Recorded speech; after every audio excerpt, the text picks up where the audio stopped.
It began with a mistake. Two armies wandering through the rolling hills of Pennsylvania, neither intending to fight there, neither knowing that within 72 hours, more than 50,000 men would fall on fields that had been quiet just days before. Gettysburg was never meant to be a battlefield. It was a crossroads town where children played in the streets, farmers tended their fields, and life moved in slow, peaceful patterns. But on one warm July morning in 1863, dust rose on the horizon, hoofbeats echoed on distant roads, and something shifted in the air, an unease, a tightening, as if history itself paused to watch what was coming. No drums, no fanfare, no grand announcement.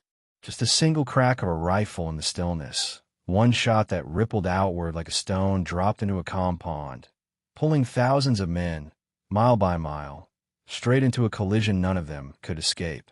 What followed over the next 3 days would become the largest and bloodiest battle ever fought on American soil, a moment when the fate of a nation hung on hills with names like Cemetery Ridge, Culps Hill, and Little Round Top. And at the center of it all, a desperate gamble so bold, so doomed, that even now, more than a century later, its final steps are whispered like a legend. This is not just the story of Pickett's Charge or the Union Stand. This is the story of how ordinary men, under a blazing summer sun, walked into the mouth of hell, and how a quiet town became the turning point of a war that could have torn a country in two. Chapter 1. The Road to War. Why Gettysburg Became Inevitable. There is a moment, quiet and almost unnoticeable, where the fate of a nation begins to shift. In the winter of 1863, that moment had already passed.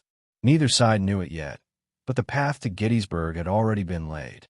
It stretched back through muddy roads, blood-soaked cornfields, political gambles, starving armies, and the slow, grinding exhaustion of a war that refused to end. If anyone had paused then, if anyone had stopped to listen, they might have heard it. A kind of rumble beneath the surface of the country, faint but growing, like distant thunder building just beyond the horizon. And it was heading north. For the Union, the months leading up to the summer of 1863 had been filled with frustration. The Army of the Potomac had won at Antietam, yes, but it was a victory written more in blood than triumph. The fields around Sharpsburg had been drenched in the bodies of thousands, leaving both armies stunned. The North celebrated the win, yet everyone knew it had not broken the Confederacy. It had simply halted Lee's first invasion. The war dragged on, and Abraham Lincoln watched the casualty list grow heavier with each passing week. He needed something more than stale victories.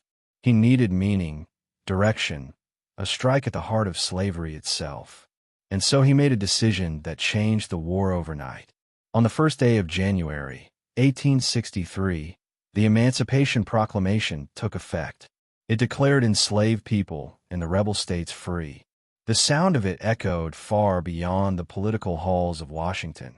It swept across battlefields, through plantations, into the hearts of black men and women who had waited generations for such a moment.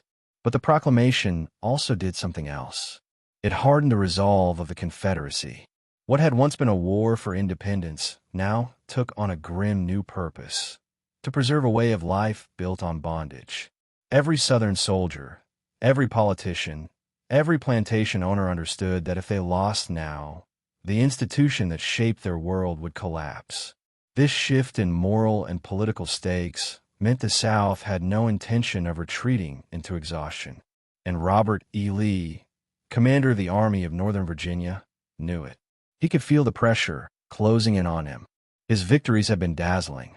Second Manassas, Fredericksburg, Chancellorsville, but each had come at a terrible cost. His army, despite its spirit, was starving. Supply lines were stretched thin. Shoes, blankets, ammunition, all were running dangerously low.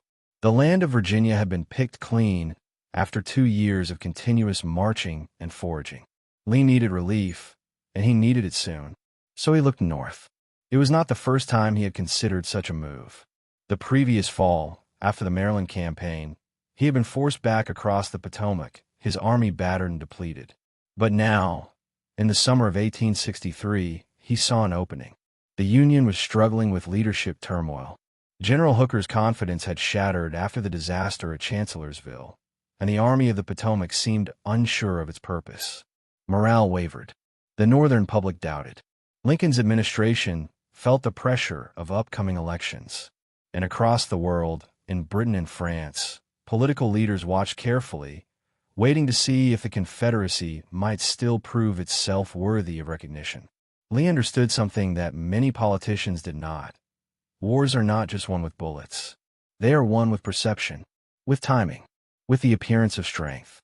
If he could invade the North again, strike deep into Pennsylvania, and defeat the Union Army on its own soil, the shockwaves would be enormous.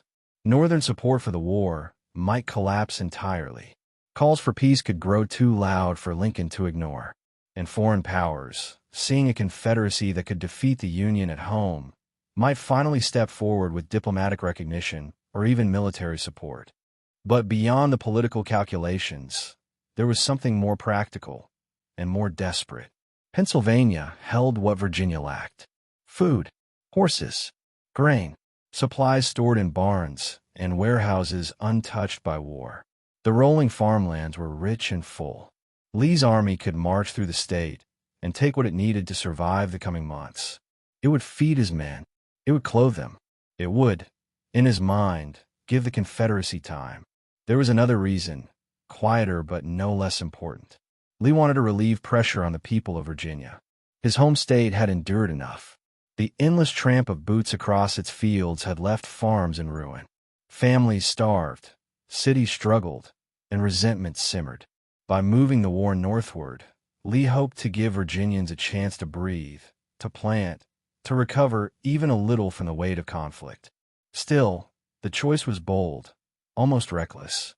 Moving an entire army into Union-held territory meant stretching supply lines even further and risking total destruction if anything went wrong. But Lee trusted his men.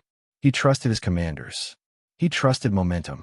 And momentum, he believed, was on his side. The victory at Chancellorsville had emboldened him. His army had fought outnumbered and still prevailed. Confidence surged through the ranks like fire. Yet beneath that fire, there were cracks. Lee's most daring subordinate, Stonewall Jackson, was gone, shot by his own men in the smoky confusion after Chancellorsville. His absence left a wound in the Confederate command structure that no officer could truly fill. Jackson had been Lee's right hand, a general who executed orders with precision and aggression. Without him, Lee's corps were reorganized. New commanders were promoted. Relationships shifted. And not everyone carried the same unspoken understanding that had once existed between Lee and Jackson. As the Confederates prepared to move north, Union forces shuffled uneasily. Joseph Hooker argued constantly with Washington over troop deployments. He felt ignored, undermined. His ability to act decisively eroded day by day. Lincoln watched the confusion with increasing concern. He needed someone steady, someone who could inspire confidence, someone who would fight when it mattered. And so, just days before the two armies collided, Lincoln replaced Hooker with a relatively quiet general, George Gordon Meade. Meade had no time to settle into his new role. He was handed command of the Army of the Potomac while it was already on the march, its men spread across miles of dusty roads, its scouts searching for Lee's whereabouts. Meade barely had time to unpack his emotions, shock, responsibility, fear, before he was issuing orders and studying maps. He knew failure meant not only defeat, but national catastrophe. While Meade scrambled to reorient the Union's scattered divisions, Lee's army flowed across Maryland like a tide. Civilians stared as gray-clad soldiers marched down roads that had never known war. Horses clopped, wagon wheels rattled, boots pounded the dirt. Farmers hid their animals. Stores shuttered their windows. The smell of sweat, leather, and dust drifted through towns and used to the presence of armed men. The Confederates were polite in some places, harsh in others, always hungry, always moving. Pennsylvania, untouched by battle until now, felt the weight of the invasion quickly. Panic spread. Families packed wagons. Churches held emergency meetings. Some fled. Others stayed, praying the tide would pass them by. Newspapers printed breathless reports of Confederate cavalry sightings. Towns raised militia units with whatever weapons they could find: shotguns, old muskets, farm tools. None could hope to stand against Lee's hardened infantry, but they tried anyway. At the same time, the Confederate High Command felt both exhilaration and tension. They were deep in enemy territory, collecting supplies and moving quickly toward the mountains that shielded central Pennsylvania. But information was scarce. Lee's cavalry under J.E.B. Stuart, responsible for screening the army and gathering intelligence, had taken a wide, daring ride around Washington. It was bold, theatrical, and, fatally, left Lee blind. He no longer knew exactly where the Union Army was. Without reliable reconnaissance, Lee advanced into Pennsylvania with confidence but limited awareness. He believed the Union Army remained far to the south. He believed he could pick the ground for the coming fight. He believed, perhaps more strongly than he realized, that Providence was guiding him. Meanwhile, Meade studied rumors, civilian reports, and scattered bits of cavalry intelligence. Piece by piece, he began to form a picture. Lee's army was north, much farther north than anyone expected, and moving fast. Meade made a bold decision. He ordered his entire army to pivot and move toward a small Pennsylvania crossroads town. It was a place neither he nor Lee had chosen. A place of hills and ridges, farms and orchards, quiet streets, and 10 converging roads. Gettysburg. In late June, as Confederate brigades wound their way through the countryside searching for shoes, supplies, and information, Meade was already selecting the Pipe Creek line as a potential defensive position. It was a strong line, south of Gettysburg, stretching across good terrain. But wars often ignore the plans of generals. Sometimes geography decides long before strategy does. And at Gettysburg, geography was already whispering its intentions.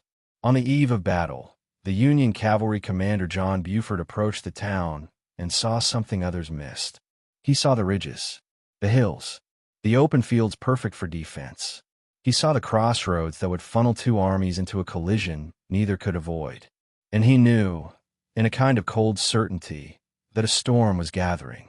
Lee, still unaware of the Union Army's proximity, issued orders that would set everything in motion. He told his men to concentrate near Gettysburg. He needed to pull his corps together before pushing east. He believed he had time. He believed he had space. He believed, even with the fog of war thick around him, that his instincts were right. But instincts can betray even the greatest commanders. The armies were now moving toward each other, drawn by necessity, hunger, geography, and fate. The soldiers did not know what awaited them in the coming days. They could smell summer rain in the air. They could feel the weight of their packs digging into their shoulders. They heard the distant calls of officers, the creak of wagons, the thud of hooves. But none could imagine the horror about to unfold. In a matter of hours, a misjudgment, a search for shoes, and a cavalryman's foresight would ignite a battle that neither army had planned for. But both were already trapped inside. And as the first light of July approached, something strange settled over the land. The air grew heavy, still, expectant, as if the fields themselves knew what was coming, as if the earth was holding its breath.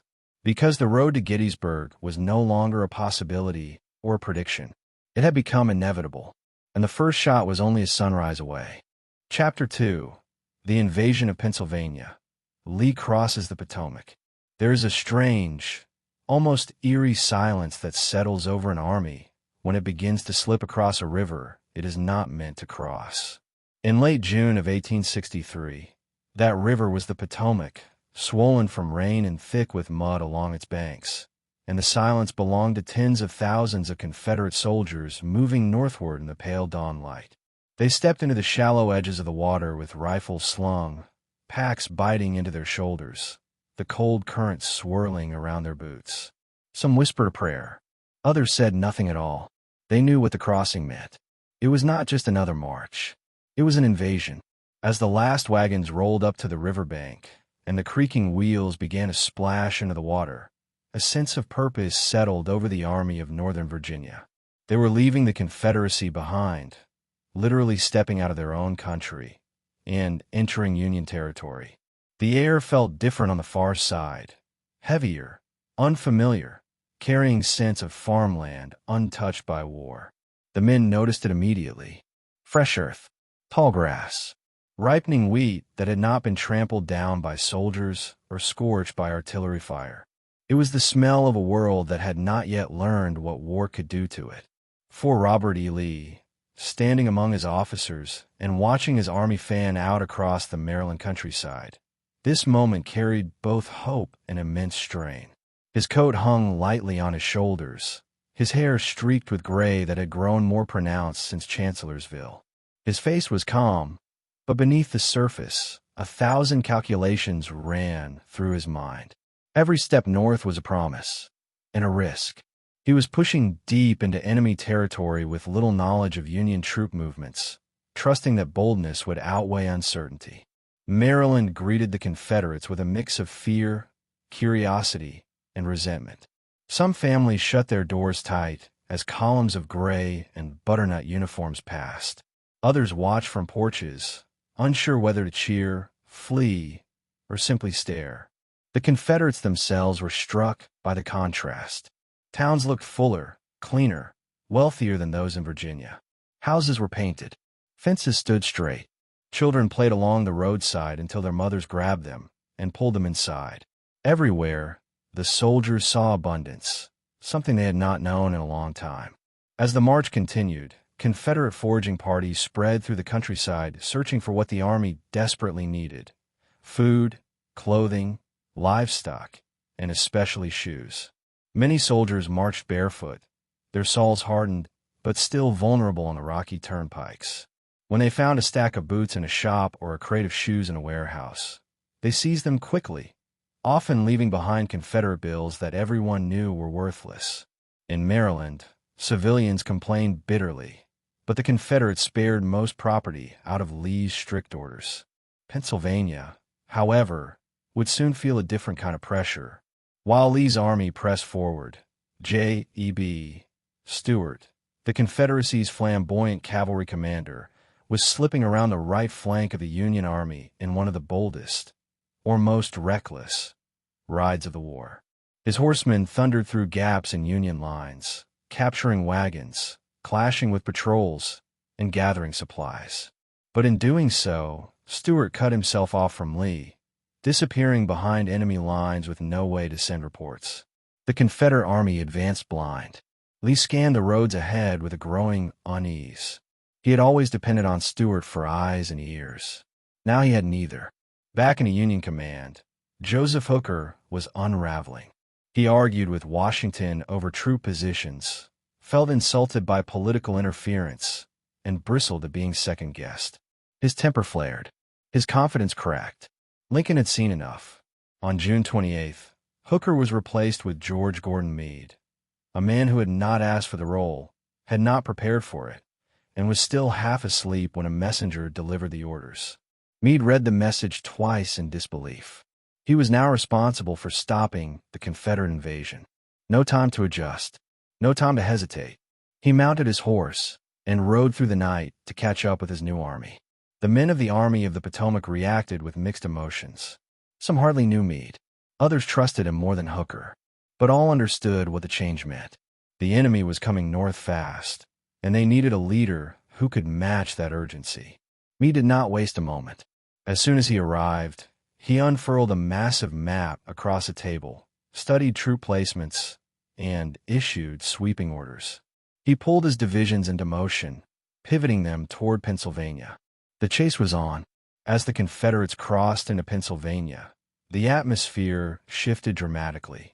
For the first time in the war, Lee's army was marching through a state untouched by battle. It was a land of rolling fields, massive barns, stone fences, and spacious farmhouses. The soldiers were stunned by the prosperity.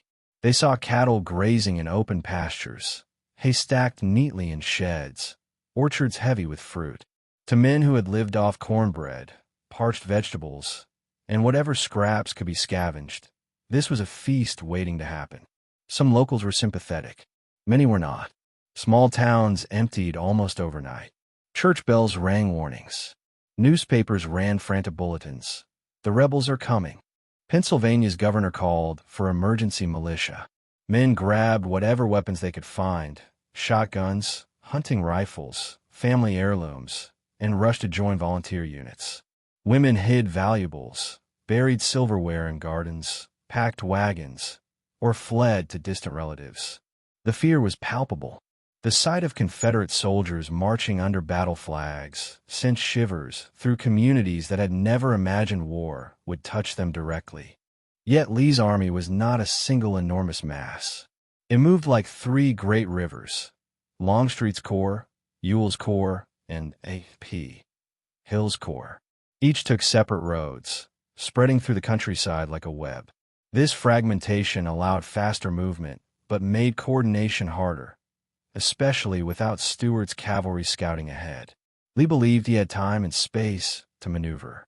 He believed Meade was far behind him. But the truth was different. The Union Army was marching harder and faster than he realized. And Meade, newly responsible for an entire nation's hopes, had chosen one Pennsylvania town as a potential pivot point: Gettysburg. Meanwhile, Confederate soldiers poured into towns like Chambersburg, Carlisle, and York. They seized supplies, commandeered horses, and demanded food. Some officers paid in Confederate currency. Others issued receipts, promising future compensation. Most civilians accepted these slips grimly, knowing they were meaningless. Yet despite the fear and anger, the Confederates were often struck by the hospitality and kindness of certain families. Not everyone slammed the door. Some offered water. Some offered prayers. The humanity of strangers mingled strangely with the reality of invasion. Still, there were harsher moments. When Confederate foragers encountered black Pennsylvanians, free men, women, and children, they sometimes seized them, dragging them south into slavery. Fear rippled through black communities across the region. Entire families fled into the mountains to hide. It was a chilling reminder that the war's stakes were not abstract. They were carved into the lives of ordinary people. The Confederates themselves felt the strain of the long march. Boots wore thin, shoulders blistered. Uniforms, already ragged, became tattered. The roads kicked up clouds of dust that coated their lungs, leaving a dry, sandy taste with each breath. They slept in fields, often without blankets, listening to the distant rumble of artillery from skirmishes far away. Some men coughed through the night. Others lay awake thinking of home. But morale remained high. Many believed they were on the brink of changing the war. The thought of striking a blow in Union territory thrilled them. They imagined marching into Harrisburg. Some dreamed of pushing even farther, to Philadelphia, to Baltimore, maybe even to Washington. It was fantasy, but marching armies often live on fantasy. Hope has a way of carrying tired legs farther than they should go. As these hopes swelled through the ranks, Lee grew increasingly uneasy. He had no word from Stuart, no clear reports on Meade's movements. Every time an officer approached him with questions, Lee responded with calm restraint. But his eyes betrayed concern. He needed intelligence, and he needed it quickly. Scouts were dispatched. Messages were sent. But the fog of war thickened with each passing day. By the final week of June, the Confederates were scattered over a wide arc stretching across southern Pennsylvania. Supply wagons rattled down country lanes. Artillery batteries rolled through crossroads. Soldiers rested in barns or under the shade of orchards. The army felt both strong and vulnerable, powerful yet exposed. They were deep in enemy territory with no clear understanding of where the Union Army stood. Then news reached Lee. Union forces were closer than expected. The message was vague, incomplete, but enough to stir urgency in Lee's mind. He needed to concentrate his army. He needed all three corps together before any major engagement. And he needed a central point where they could meet. Gettysburg, a small town with 10 roads radiating like spokes from a hub, was the obvious choice. Meanwhile, Meade was driving his army north in forced marches that left men staggering with exhaustion. The roads were thick with mud in places, baking hot in others. The smell of sweat, wet wool, and horses filled the air. Soldiers collapsed during halts, sometimes falling asleep before their bodies hit the ground. Officers shouted encouragement. Drummers beat marching rhythms. Units crossed rivers waist-deep, cursing as water seeped into their packs. But the Union Army moved with purpose. Meade had chosen a defensive position farther south, the Pipe Creek line, but he knew the situation could change fast. He sent cavalry forward to screen the movement, to find Lee, to hold key positions until infantry could arrive. At the head of one such force was John Buford, a general with sharp instincts, a calm voice, and an unwavering sense of what made good ground for battle. When Buford rode into Gettysburg on June 30th, he saw something few others would have noticed at first glance. The ridges surrounding the town formed natural defensive lines. High ground, open fields, clear lines of sight, everything a skilled commander needed. He also saw Confederate troops approaching from the west. And in that moment, Buford understood exactly what was about to happen.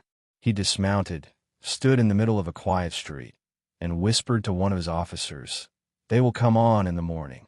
That night, as the stars flickered above the quiet Pennsylvania town, the Union cavalry settled into defensive positions, knowing they would be vastly outnumbered at dawn. The sounds of horses snorting, saddles creaking, and men shifting in the grass mixed with the soft rustle of wind through the trees. Every man felt the weight of what was coming. Some prayed, some smoked in silence, some wrote letters by moonlight. They were alone, but they would hold until help arrived, or die trying. Across the countryside, Confederate soldiers were also settling into camps, unaware that dawn would place them on a collision course with the Union cavalry. They laughed around fires, passed canteens, and told stories. But beneath the camaraderie was fatigue, the kind that seeps into muscles and bones after weeks of marching. They did not know they were mere hours away from one of the most pivotal moments of the war. Lee still believed he had room to maneuver. He expected to choose when and where to fight. But war has a way of slipping out of a general's hands. As the night deepened and the fires burned low, the armies unknowingly drew into a tightening circle. Every road pointed toward Gettysburg. Every step, every misjudgment, every delayed message had guided them there. And in the dark, something else moved, something unseen, unplanned. Fate, or chance, or the brutal logic of war. Whatever name one chooses, it was pulling both armies toward a battlefield neither had intended to fight on. By sunrise, the peaceful fields and orchard around Gettysburg would erupt into gunfire. The clash that followed would become the largest battle ever fought on American soil. But in these final hours of quiet, no one could yet imagine the storm that was gathering. No one knew that the invasion of Pennsylvania, born from desperation and ambition, would soon lead to a 3-day struggle that would decide the fate of the United States. The Confederates slept believing they held the advantage. The Union cavalry waited knowing they did not. And somewhere on the road, Meade rode toward the sound of an approaching thunder he could not yet hear. That thunder was only 1 day away. Chapter 3. The Union in disarray. Hooker removed. Meade takes command. In the humid darkness before dawn on June 28, 1863, a single lantern flickered outside a farmhouse in Frederick, Maryland, casting long shadows across the porch. Inside, General Joseph Hooker paced back and forth, boots thumping against the wooden floor, jaw clenched tight. It was a restless, broken walk, the kind of movement made by a man at war not with his enemy, but with his own frustration. Outside, the Army of the Potomac sprawled across the Maryland countryside in a patchwork of camps, soldiers snoring under thin blankets, unaware that the leadership of their entire army was moments away from being ripped open and rearranged. Hooker had reached the end. He felt it in his bones. For days he'd argued with Washington, demanding more troops to protect the capital, complaining that he was being boxed in, stripped of authority. The tension had worn him thin. His confidence, once bold to the point of arrogance, had cracked after Chancellorsville. He had lost the trust of the War Department, and deep down, He knew it. His temper had become sharp, his decisions scattered, and his patience non-existent. By now, Hooker saw enemies everywhere, except the one marching straight toward Pennsylvania. When a knock came at the door, it was soft, almost timid, completely at odds with the weight it carried. Hooker turned sharply. A messenger from Washington entered, hat in hand, face grave. He did not waste time. He handed Hooker a sealed envelope bearing Abraham Lincoln's signature. Hooker stared at it. For a moment, he didn't open it. He could feel what was inside, like the vibration of a distant cannon. When he finally cracked the wax seal and unfolded the letter, the words were simple, measured, and devastating. Effective immediately, he was relieved of command of the Army of the Potomac. Hooker's face tightened. He swallowed hard. There were 1,000 things he wanted to shout, argue, defend, but none of them mattered anymore. He folded the letter slowly, like a man folding away a part of himself, and set it on the table.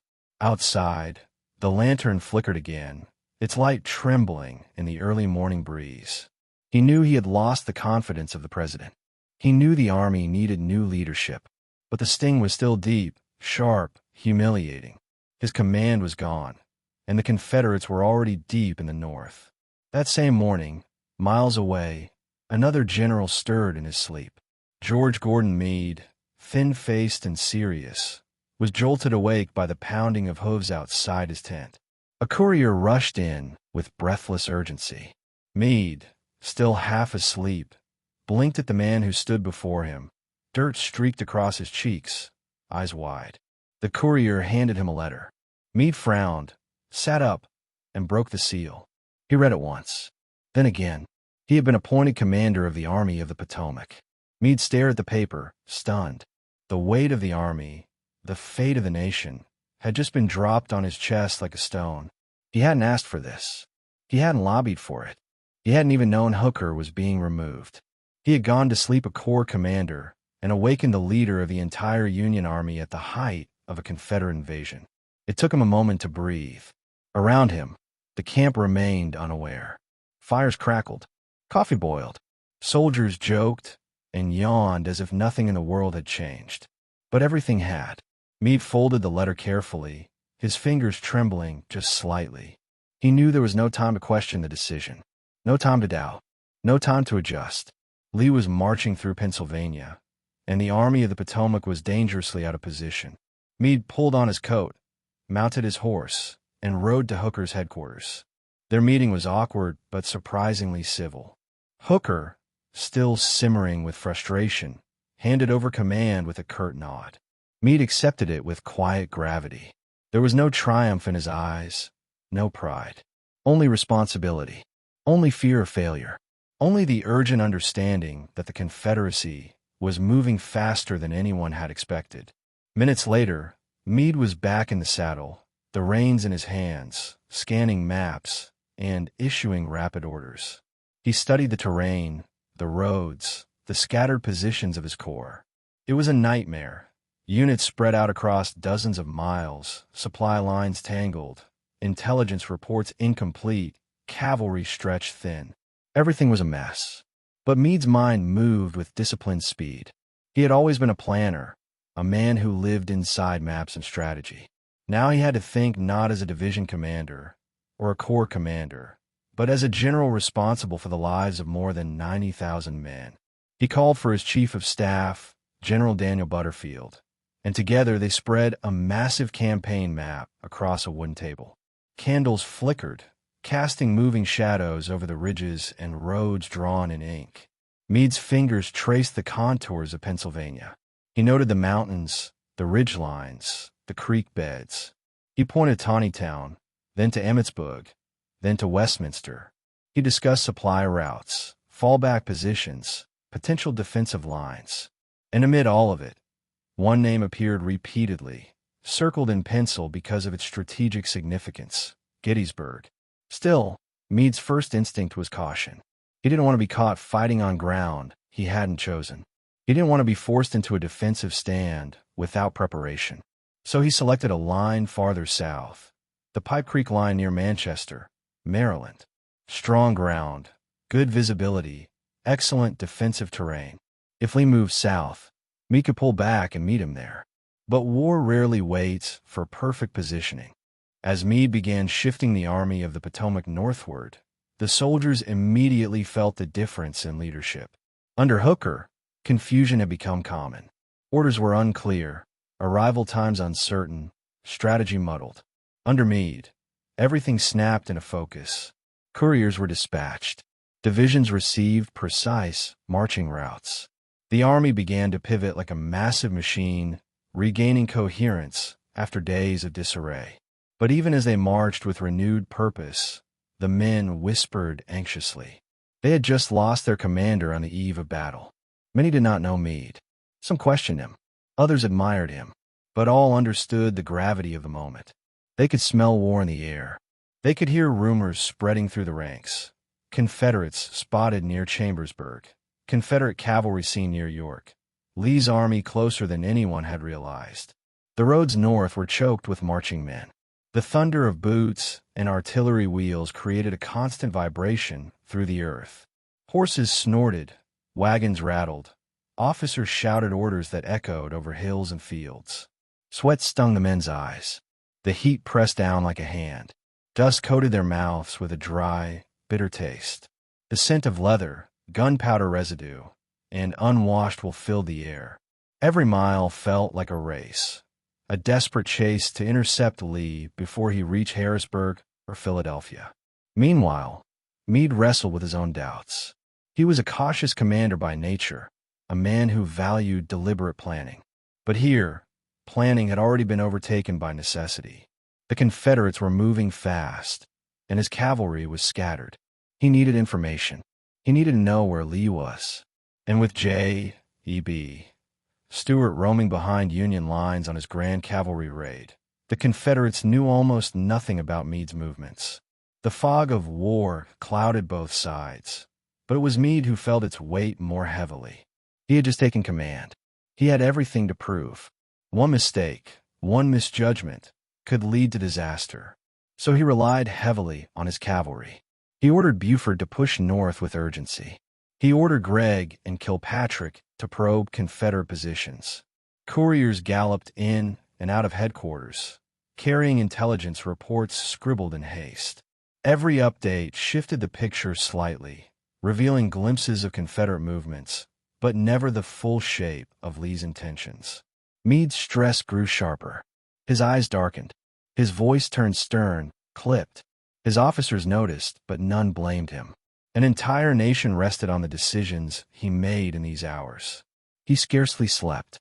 He studied maps long into the night, one hand pressed against his forehead, the other tracing roads toward Gettysburg again and again. At the same time, Lee was gathering his corps, unaware of how close the Union Army truly was. He believed he had time. He believed he could choose the battlefield. He believed the Union Army was still far to the south. But as Meade drove his men northward, the distance between the two armies shrank with startling speed. Union soldiers marched through small Pennsylvania towns where civilians peeked from behind curtains with a mixture of fear and relief. Women waved flags. Children cheered, handing water buckets to passing soldiers. Fathers shook hands with officers, whispering blessings. The Union Army felt the shift immediately. The sense that they were defending home soil, that they were no longer the invading force, but the last line standing between the Confederates and the heart of the North. Still, the pressure was enormous. Every rustle in the trees sounded like cavalry. Every dust cloud, rising in the distance, looked like Confederate columns. The men listened constantly for the crack of rifles or the boom of artillery. At night, the calls of owls and insects mingled with the distant clatter of marching troops, creating a surreal chorus that reminded them how close they were to battle. And through all of it, Meade kept moving. He refused to halt unless absolutely necessary. He pushed his corps toward assembly points near the Maryland-Pennsylvania border. He wrote messages with tight, controlled handwriting that betrayed the strain he carried. He worried that Hooker's scattered positioning had left some corps too far behind. He worried that Stuart's cavalry would strike the Union rear. He worried that Lee would attack before the army was fully assembled. and behind every worry lay a single, unspoken truth. Meade had only been in command for hours. Nothing about this situation felt stable. During one late-night council with his senior officers, candles burning low and shadows stretching across the tent walls, Meade confessed quietly, "I did not seek this command." His officers studied him, some in sympathy, some in surprise. But he did not linger. He straightened his coat, pointed to the map again, and resumed issuing crisp, decisive orders. Fear or doubt could not slow him now. As the final days of June unfolded, tension thickened in the air like humidity before a storm. The Union Army was racing north. The Confederate Army was converging west of Gettysburg. Both sides were unaware of how close they truly were. Both moved based on assumptions that were rapidly becoming outdated. And both were being pulled toward a single town that neither had chosen, but both were destined to reach. Then Meade received a report that changed everything. Union cavalry near Gettysburg had spotted Confederate infantry approaching from the west. It was not a full picture. It was not perfect intelligence. But it was enough. Meade paused, staring at the message in silence. Gettysburg, the name he had circled repeatedly. The crossroads town with 10 converging roads. The high ground surrounding it, Cemetery Hill, Seminary Ridge, Culps Hill. It all snapped into place. He felt the shift in his chest like a tightening coil. The armies were about to collide. He issued orders immediately. Move the 1st and 11th Corps toward Gettysburg at once. More couriers launched into the night, racing down dark roads. More divisions were instructed to tighten their marching intervals, to be ready for battle at dawn.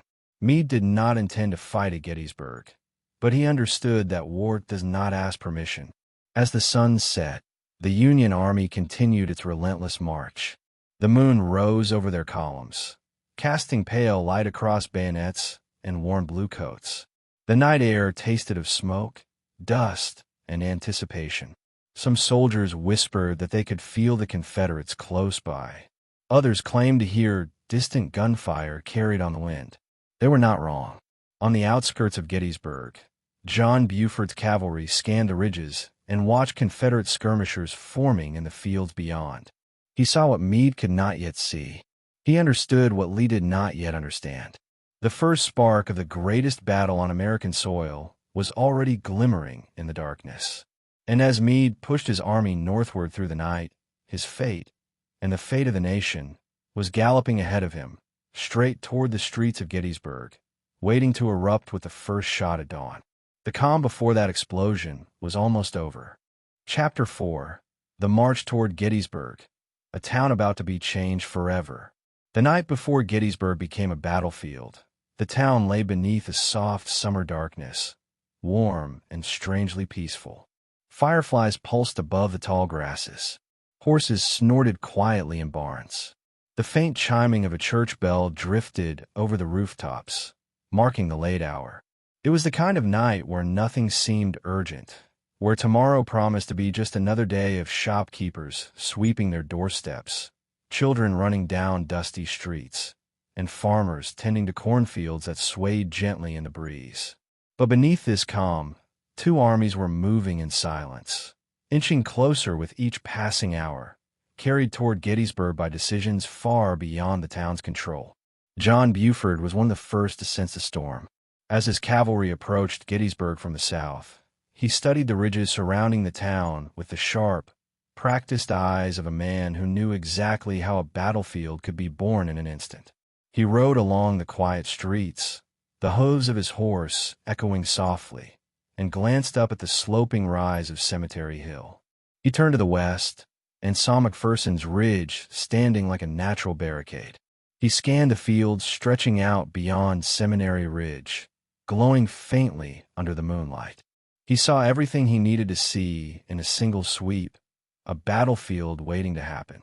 The townspeople, unaware of the gravity of his gaze, watched from their windows as the Union cavalry rode past. Some whispered prayers. Others murmured nervously.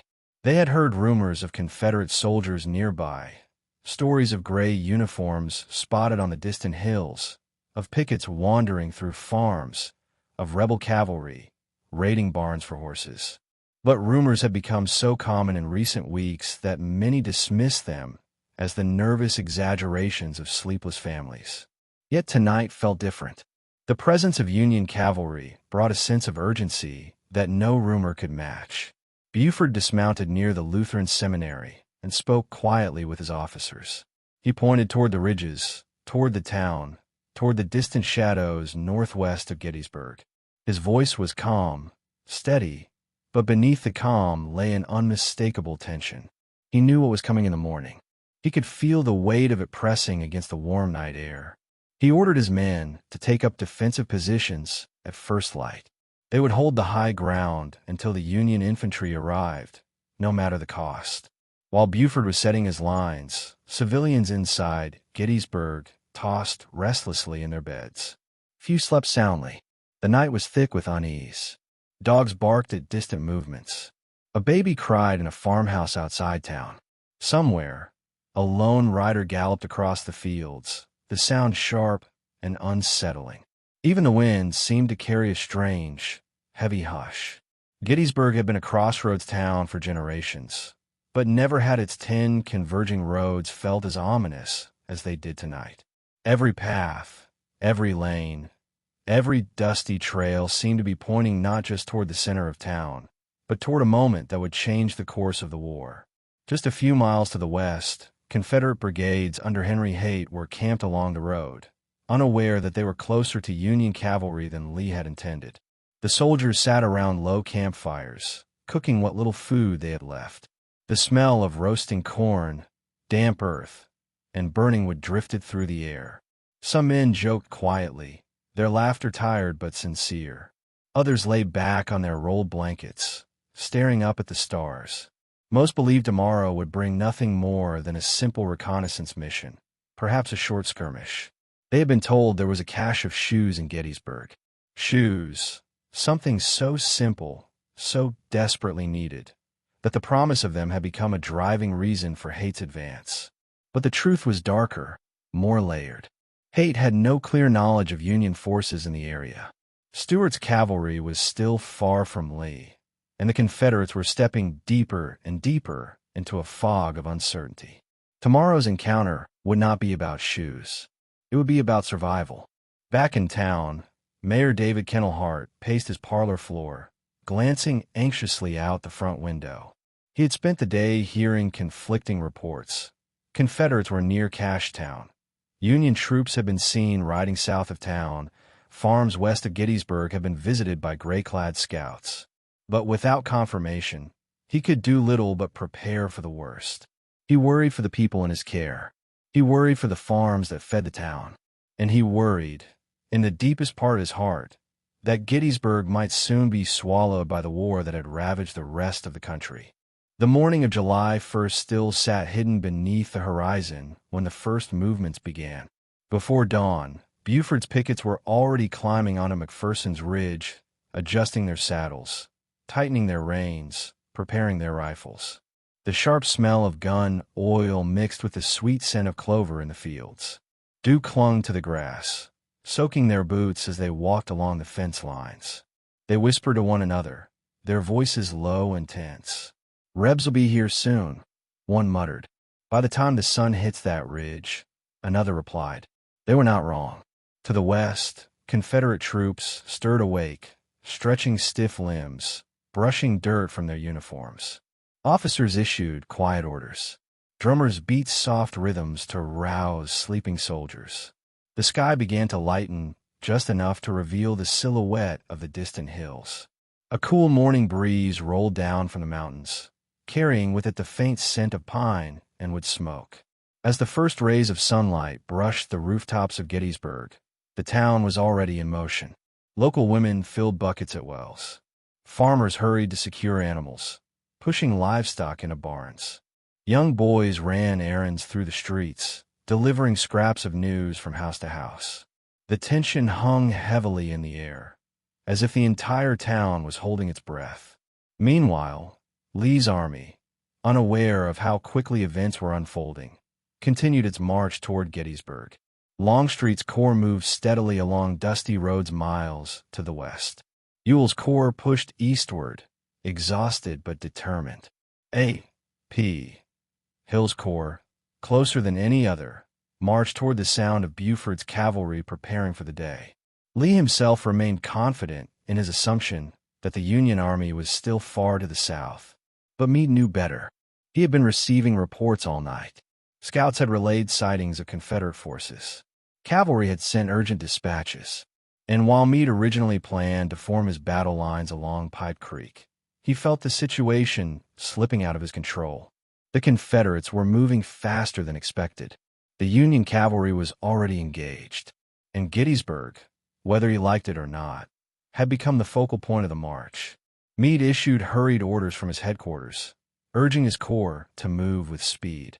The Union army, slow and scattered days earlier, was now pulling together like iron filings aligning under a magnet. The sound of marching columns carried through the valleys, muffled by distance but unmistakable. Soldiers wiped sweat from their brows, tightened the straps on their knapsacks, and quickened their pace. Some limped from blisters. Others trudged with grim determination. They knew they were marching toward battle. On the outskirts of Gettysburg, Buford rode to the crest of McPherson's Ridge and paused, breathing in the cool morning air. He could see far into the west, see the distant line of Confederate skirmishers emerging from the early haze, their rifles glinting in the rising sun. He felt his throat tighten, not from fear, but from the realization that the responsibility of delaying an entire army now rested on his cavalry alone. Buford turned to his officers and spoke in a low voice that carried a sense of grim purpose. "The battle will come here," he said, "and we must hold." Below the ridge, cannons were being dragged into position. Horses strained, snorting clouds of mist into the cool air. Artillery crews shoveled dirt to anchor the guns. The metallic clink of tools and the thump of wooden wheels echoed softly across the fields. The cavalry prepared their carbines, checked ammunition, adjusted stirrups. They moved with a rhythm born not of confidence, but necessity. In town, the tension snapped suddenly as the first crack of a rifle echoed from the northwest. It rang through the morning quiet like a piece of the sky shattering. Women flinched at the sound, clutching their children. Boys froze mid-step. The church bell tolled again, this time not to mark the hour, but to warn of danger. People looked to the west, eyes wide, breath catching. The war had arrived. Buford's men held their positions as the Confederate line advanced steadily across the fields. The sound of marching boots grew louder, more insistent, accompanied by the deep rumble of artillery being moved into position. A sharp scent of burned powder began to drift on the wind. The cavalry fired again, the crack of their carbines slicing through the air. Smoke curled from the muzzles as horses stomped anxiously. At the same moment, miles away, Union infantry under General John Reynolds was racing toward Gettysburg, pushed to their limits by frantic orders. The men of the Iron Brigade, one of the most feared and respected units in the army, pounded down the road, their boots hitting the dirt in unison. Their black hardy hats bobbed in the early light. Sweat ran down their faces. The sound of distant gunfire quickened their pace. As Buford's thin line stretched across the ridge, the Confederates pressed forward, unaware that they were marching straight into the first major engagement of the battle. The fields, quiet at dawn, were now alive with gunfire, shouting, and the sharp whinny of frightened horses. The air filled with smoke that stung the eyes and burned the lungs. Union skirmishers ducked behind fences and stone walls as bullets snapped past them like angry hornets. Inside Gettysburg, civilians crowded at windows, unable to look away from the unfolding chaos. Some hid in basements. Others braved the streets to gather children or help neighbors flee. The sound of battle grew louder, closer, more violent. The smell of burning powder drifted through the town. A woman carrying a basket of bread for Union soldiers paused at a doorway, heart pounding, as cannon fire boomed from the ridge. The Confederate brigades pushed harder. The Union cavalry held their ground with fierce determination. And in that moment, without formal orders, without strategic intent, The largest battle ever fought on American soil began to take shape. Gettysburg was no longer a quiet crossroads town. It was becoming the center of a storm that neither army had planned for, drawn into a battle that would consume the hills, the orchards, the farms, and the lives of thousands before the sun set 3 days later. And as Reynolds' infantry rushed toward the sound of gunfire, the fate of the first day, and the fate of Gettysburg itself, hung on whether Buford's cavalry could hold long enough for reinforcements to arrive. The answer would reveal itself in blood and smoke before the morning was done. Chapter 5, July 1st, 1863. Morning. Buford's stand begins the battle. Dawn crept slowly over the fields west of Gettysburg, brushing the tops of the wheat with pale gold and lifting the last shadows from the rolling ridges. There was a stillness in the air, the kind that feels too delicate to touch, as if the world itself were holding its breath. A thin mist curled above the low ground near Willoughby Run, glowing softly in the morning light. Birds called from the fence posts. The breeze was faint, carrying with it the scent of dew-soaked grass and distant wood smoke.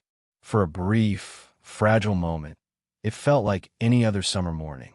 Then John Buford lifted his field glasses, and the illusion shattered. Across the open fields, half veiled in that drifting mist, Confederate skirmishers were emerging, dark shapes stepping out of the haze in long, steady lines. Behind them, more figures formed ranks, the early sunlight catching the tips of their rifles. Buford lowered the glasses slowly. He felt a tightening in his chest, a heavy sinking sensation he had known before. The storm he had predicted was no longer approaching. It was here. He turned to his officers, who watched him with tense, expectant eyes. "Gentlemen," Buford said quietly, "they're coming." The words carried more weight than the morning air could hold. A ripple went through the cavalry ranks, men adjusting saddles, tightening reins, checking cartridges. Horses stomped nervously, snorting clouds of steam into the cool air. Carbines clicked as they were loaded. The aroma of gun oil mixed sharply with the sweetness of the grass. Buford's brigade commanders, Gamble and Devon, exchanged grim glances. They knew the odds. They knew their purpose.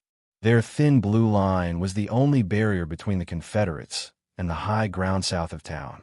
They had to hold long enough for the Union infantry to arrive, even if that meant holding against overwhelming numbers. Buford turned back toward the ridge, the wind tugging lightly at his coat, and spoke again, his voice calm with a deadly certainty. "The enemy has to be held here." A distant crack split the morning, then another, then a volley. The mist shuddered as bullets sliced through it. Confederates pushed forward, rifles raised, bayonets glinting like cold fire. The air trembled with the metallic hiss of ramrods sliding down barrels. The first real shots of the Battle of Gettysburg tore into the quiet fields. Buford's troopers opened fire from behind fence rails and shallow rises. Smoke burst from their carbines, drifting sideways in the breeze. Horses reared as the first Confederate bullets snapped through the air like snapping twigs. The Union skirmish line fell back a few yards, then steadied itself, firing again. The echoes rolled across the ridges, bouncing off the slopes of her ridge and McPherson's Ridge in a rising storm of sound. Across the battlefield, Confederate General Henry Haight advanced his division in a long gray wave. The men of Archer's brigade moved forward with a confidence born from earlier victories, stepping through the golden wheat as if they were striding toward an inevitable win. They believed the force in front of them was small, a mere cavalry screen that would scatter quickly. They did not expect determined resistance. They did not expect Union reinforcements. They certainly did not expect the Iron Brigade.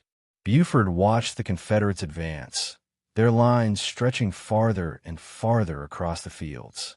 He could hear the distant shouts of officers urging the men forward. He could see the sunlight gleaming off the barrels of their rifles. He knew his cavalry could not withstand a prolonged engagement. They were not meant for this. Cavalry fought on horseback, but here they stood on foot, acting as infantry because there was no one else to do it. He scanned the road behind him, searching for dust, searching for movement, searching for any sign that the infantry was coming. But the road was empty. Only the morning haze danced above the distant rooftops of Gettysburg. Buford turned back to the battle. He had no time to wait. "Steady, boys," he said softly. "Steady now." Willoughby Run glittered faintly as the Confederates splashed through it. The first volleys of close-range fire ripped through the wheat. Smoke curled upward, thickening quickly. The smell of sulfur spread across the ridge. Buford's men fell back in staggered lines, firing as they moved, using every tree, every fence post, every patch of cover they could find. They were outnumbered almost 3-1, but they fought with fierce precision, buying the seconds, then minutes, then precious quarter hours Meade's army desperately needed. In town, the first booming reports of cannon fire shattered the morning calm. Windows shook. Loose nails rattled. Children cried out in fear. Women paused mid-step, frozen as the rumble echoed down the narrow streets. Shopkeepers stepped into doorways, staring toward the west with pale faces. A farmer tying his mule to a post suddenly felt his knees weaken. Everyone knew what that sound meant. The war had reached Gettysburg. Back on McPherson's Ridge, Buford pushed farther along the line, shouting encouragement, directing fire, keeping his men from collapsing under the weight of the Confederate advance. Bullets hissed past his head.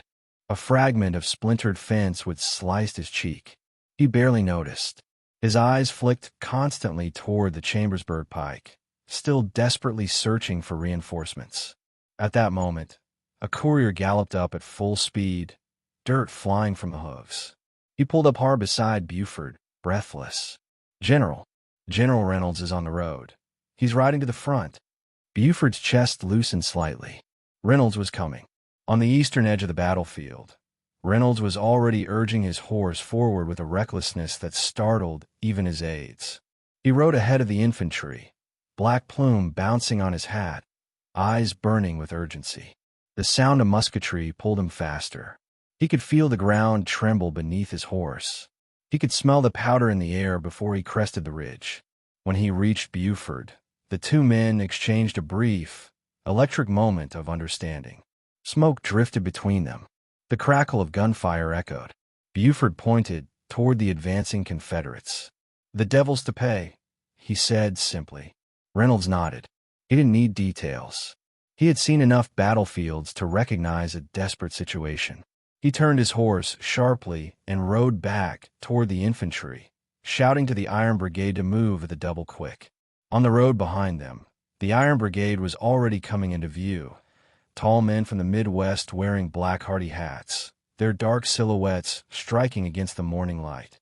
They marched with long, powerful strides, rifles angled across their backs, faces grim and determined. When they heard the soldier alongside them shout, "Forward! Forward, men! Those are your comrades out there," something stirred inside them. Their pace quickened. The thunder of their boots grew louder as they approached the ridge. Civilians watching from behind fences felt their chests vibrate with the steady rhythm. For many, it was the most reassuring sound they had ever heard. Reynolds positioned himself near Herbst Woods, turning in the saddle to direct the deployment. Cannon fire boomed behind him. Bullets snapped through the leaves above. But he remained calm, his voice powerful and steady, invoking confidence in the men under his command. The Iron Brigade surged forward, their dark hats bobbing in the sunlight like waves rolling over the fields. They reached the edge of the woods just as Archer's Confederate brigade was emerging on the opposite side. The two forces collided with a violence that shook the trees. Smoke burst in thick clouds. The shouts of officers, the screams of the wounded, the thundering crashes of volleys filled the air. Reynolds rode into the heart of the chaos, shouting, "Forward, men! Forward for God's sake, and drive those fellows out of the woods." His voice cut through the smoke like a blade. A moment later, as he turned to give another order, a bullet struck him behind the right ear. He fell from his horse without a sound. The Iron Brigade saw their commander fall, and a wave of fury rippled through their ranks. Their charge hardened. Their fire became more precise, more relentless. Archer's brigade, confident moments earlier, now reeled under the sudden ferocity. Within minutes, the Confederates were pushed back across Willoughby Run. Archer himself was captured, the first Confederate general officer taken in Lee's army. But Reynolds was gone. His body lay still on the ground, a pool of blood soaking into the dry earth. Word of his death spread quickly, passing from soldier to soldier like a shadow. Buford heard it and felt a hollow ache settle in his chest. Reynolds had been one of the finest officers in the army, a man of courage, instinct, and intelligence. Losing him on the first day was a wound that the Union Army would carry into the coming battles. Still, the Union line held. Buford's cavalry, exhausted and low on ammunition, fell back to secondary positions as the infantry poured forward. Long blue lines moved across the fields with determination, anchoring themselves along the ridges. Artillery unlimbered, wheels sinking into the soft earth. The thunder of cannon fire shook the ground, sending plumes of dirt and smoke skyward. The Confederates regrouped quickly. Pettigrew's brigade entered the fight, determined to break the Union line. They advanced with grim resolve, stepping through the wheat, past fallen comrades, toward the shattering roar of Union rifles. The Iron Brigade clung to Herbst Woods with ferocity, even as casualties mounted. Men fell among the trees, their dark hats tumbling to the ground. Smoke filled the branches, making the woods feel suffocating and disorienting. The Confederates pushed harder. The Union fought back, each volley louder than the last. Leaves tore from branches as bullets ripped through them. Bark exploded from tree trunks. The woods smelled of gunpowder, sweat, and sap. Farther north, the 1st and 11th Corps formed additional lines, spreading across ridges and fence lines. Officers shouted orders over the roar of musketry. Drummers signaled movements.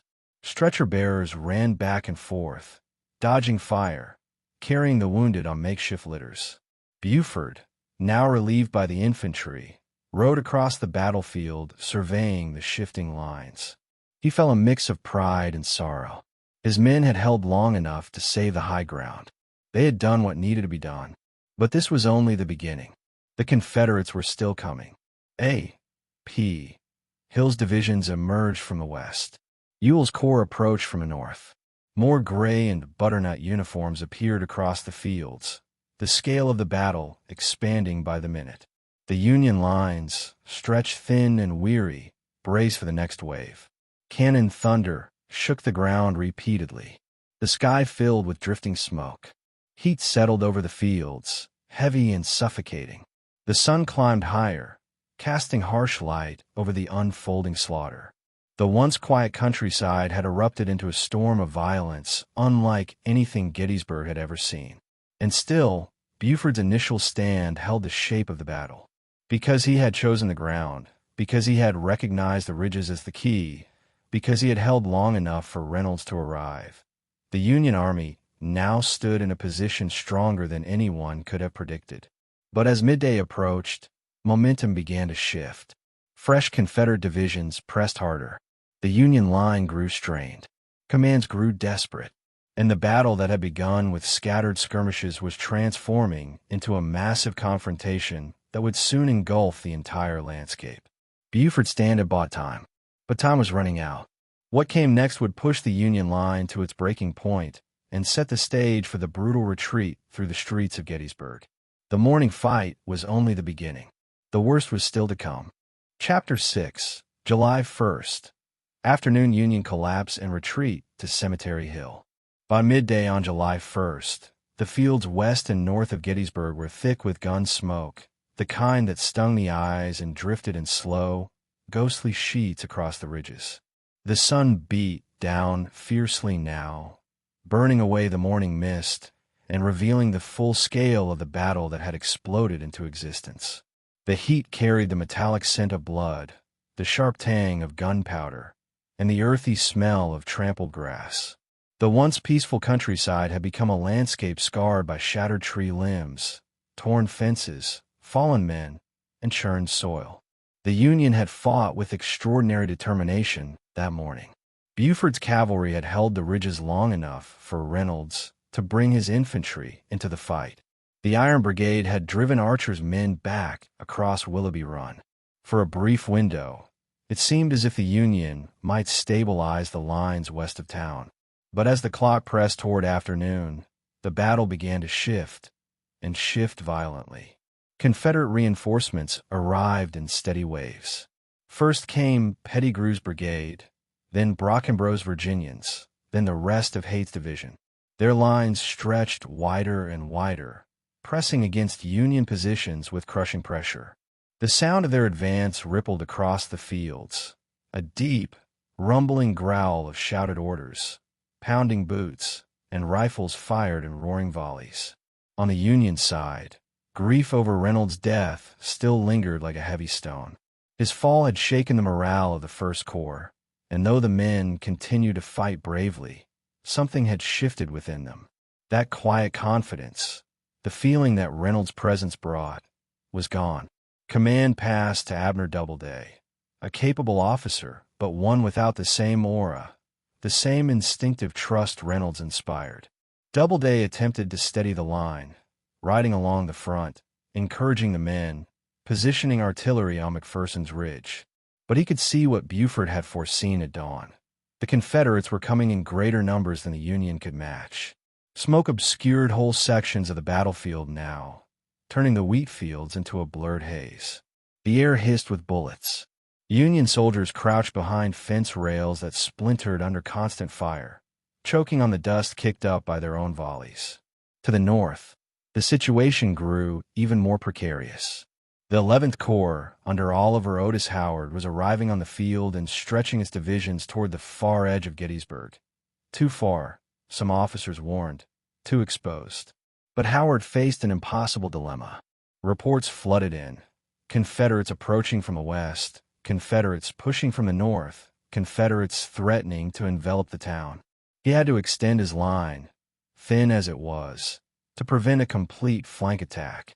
Howard made his headquarters on Cemetery Hill, a vantage point that gave him sweeping views of the battlefield. From there he watched the fight, unfolding like a storm spreading across a valley. The fields flashed with muzzle fire. Cannons fired in deep, booming waves. Dust clouds rose where artillery smashed into the ground. And everywhere, men were falling, blue and gray alike, into the tall grass, the fences, the shallow ditches. By early afternoon, the Confederate pressure intensified sharply. Dorsey Pender's division moved into position on the right of Haight's line, bringing fresh strength against the bruised First Corps. The Confederate artillery hammered the Union positions relentlessly. Cannonballs tore through ranks, sending bodies flying. Limbs of trees crashed to the ground. Horses screamed as shrapnel ripped into their sides. The earth shook with each explosion. Union soldiers, exhausted and overheated, tried to hold their ground. Some tore open their collars for air, their shirts soaked with sweat and powder residue. They loaded and fired mechanically, bite the cartridge, ram the charge, raise the rifle, pull the trigger. Over and over. Hands blistered, faces streaked with grime. Yet the Confederates kept coming. On the Union right, the 11th Corps struggled against the arrival of Ewell's men from the north. Rodes' division descended upon them with terrifying momentum, slamming into the poorly positioned Union line near Oak Hill. The Union troops tried to pivot, tried to reform, but confusion rippled through the ranks. Dust clouded the roads. Officers shouted contradictory orders. Messenger riders galloped back and forth, unsure of where they were needed most. Then the Confederate artillery on Oak Hill opened fire. The shells plunged into the Union line with devastating accuracy, exploding in bursts of flame and dirt. Men were thrown backward, their uniforms torn, their bodies broken. The survivors scrambled for cover, some diving behind stone walls, others behind the bodies of fallen comrades. Rodes' infantry surged forward, capitalizing on the chaos. They crashed into the 11th Corps like a tidal wave, forcing the Union troops to fall back in disarray. Howard watched the collapse from Cemetery Hill and felt a deepening dread. He had tried to stretch his lines to cover every approach, but in doing so, he had made them fragile. Now the right flank was buckling, the center shaking, and the left, already strained by the loss of Reynolds, was being hammered relentlessly. Back on McPherson's Ridge, Doubleday's men fought with stubborn courage, refusing to yield despite the mounting casualties. The Iron Brigade, bloodied but unbroken, stood firm in Herbst Woods, firing from behind massive trees that were shredded by bullets and grapeshot. Men fell where they stood, their black hardy hats tumbling into the dirt. Officers shouted hoarsely until their voices gave out. But no matter how bravely they fought, the Union was slowly being crushed between two converging forces. Pender's fresh Confederate brigades swept forward, pushing the First Corps back across the ridge. The sound of the rebel yell, a wild, high-pitched scream, rose above the gunfire, sending chills through even seasoned soldiers. Union artillery fired desperately, shells whistling overhead and smashing into Confederate ranks, but the gray and butternut uniforms closed the distance inexorably. When the First Corps finally began a break, it happened not with panic, but with the heavy inevitability of men who had simply reached their limit. A sergeant from Wisconsin shouted to his men to fall back. A lieutenant from Indiana waved his sword in circles, urging the line to reform behind him. A private from Michigan dropped to his knees, trembling with exhaustion, unable to rise. Smoke obscured everything. Voices were drowned out by the thunder of musket volleys. The worst collapse came on the Union right. Rodes' attack had shattered the 11th Corps' northern flank, and now Jubal Early's division swept in from the northeast, striking the Union line near Barlow's Knoll. It was a crushing blow. Francis Barlow, young, ambitious, and impossibly brave, led his men in a forward position, too far out, too exposed. Early's men poured in like a flood. Barlow himself was wounded, collapsing on the ground as Confederate troops surged over the knoll. The Union line broke. Not in one place, not in one dramatic instant, but in waves, first on the right, then in the center, then gradually, painfully on the left. Men tried to hold together. Officers screamed themselves hoarse, trying to rally the troops. Drummers beat retreat signals that were nearly drowned out by cannon fire. The Confederates pressed forward with relentless force, their lines stretching and bending, closing like a massive iron clamp around the Union position. As the Union ranks crumbled, something instinctive took over. Men turned and ran, not out of cowardice, but out of sheer survival. They sprinted toward Gettysburg, stumbling over fences, dodging bullets, weaving through orchards, collapsing in alleyways. Dust rose behind them as thousands poured into the narrow streets of the town. Horses galloped through intersections. Supply wagons overturned in the chaos. The air echoed with desperate shouts and the screams of the wounded. Civilians ducked into basements as soldiers screamed for directions, begged for water, pleaded for help. Mothers covered their children's ears as the gunfire grew louder. Windows shattered under stray bullets. Barns caught fire.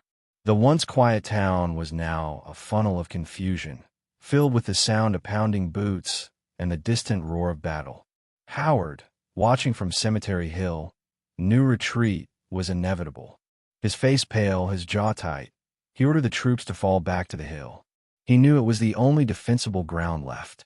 Cemetery Hill towered above the town, a steep, commanding height that offered a last hope of forming a solid line.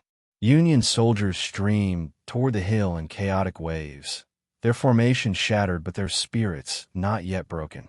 Some still carried rifles. Others clung to empty canteens, broken swords, torn flags. Officers grabbed fleeing men by the shoulders, turning them around, trying to gather them into new ranks. Cannons rolled into position at the crest of the hill, their wheels gouging the soft earth as artillery crews prepared for the next onslaught. At the same time, Confederate soldiers stormed through the streets, chasing the retreating Union troops. Some fired from windows. Some climbed onto porches and rooftops. Others paused only long enough to seize prisoners or gather ammunition from fallen soldiers.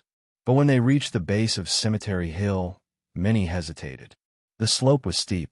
The Union artillery bristled along the crest, and their orders were unclear. Ewell arrived on the scene, observing the hill through field glasses. He saw the Union retreat.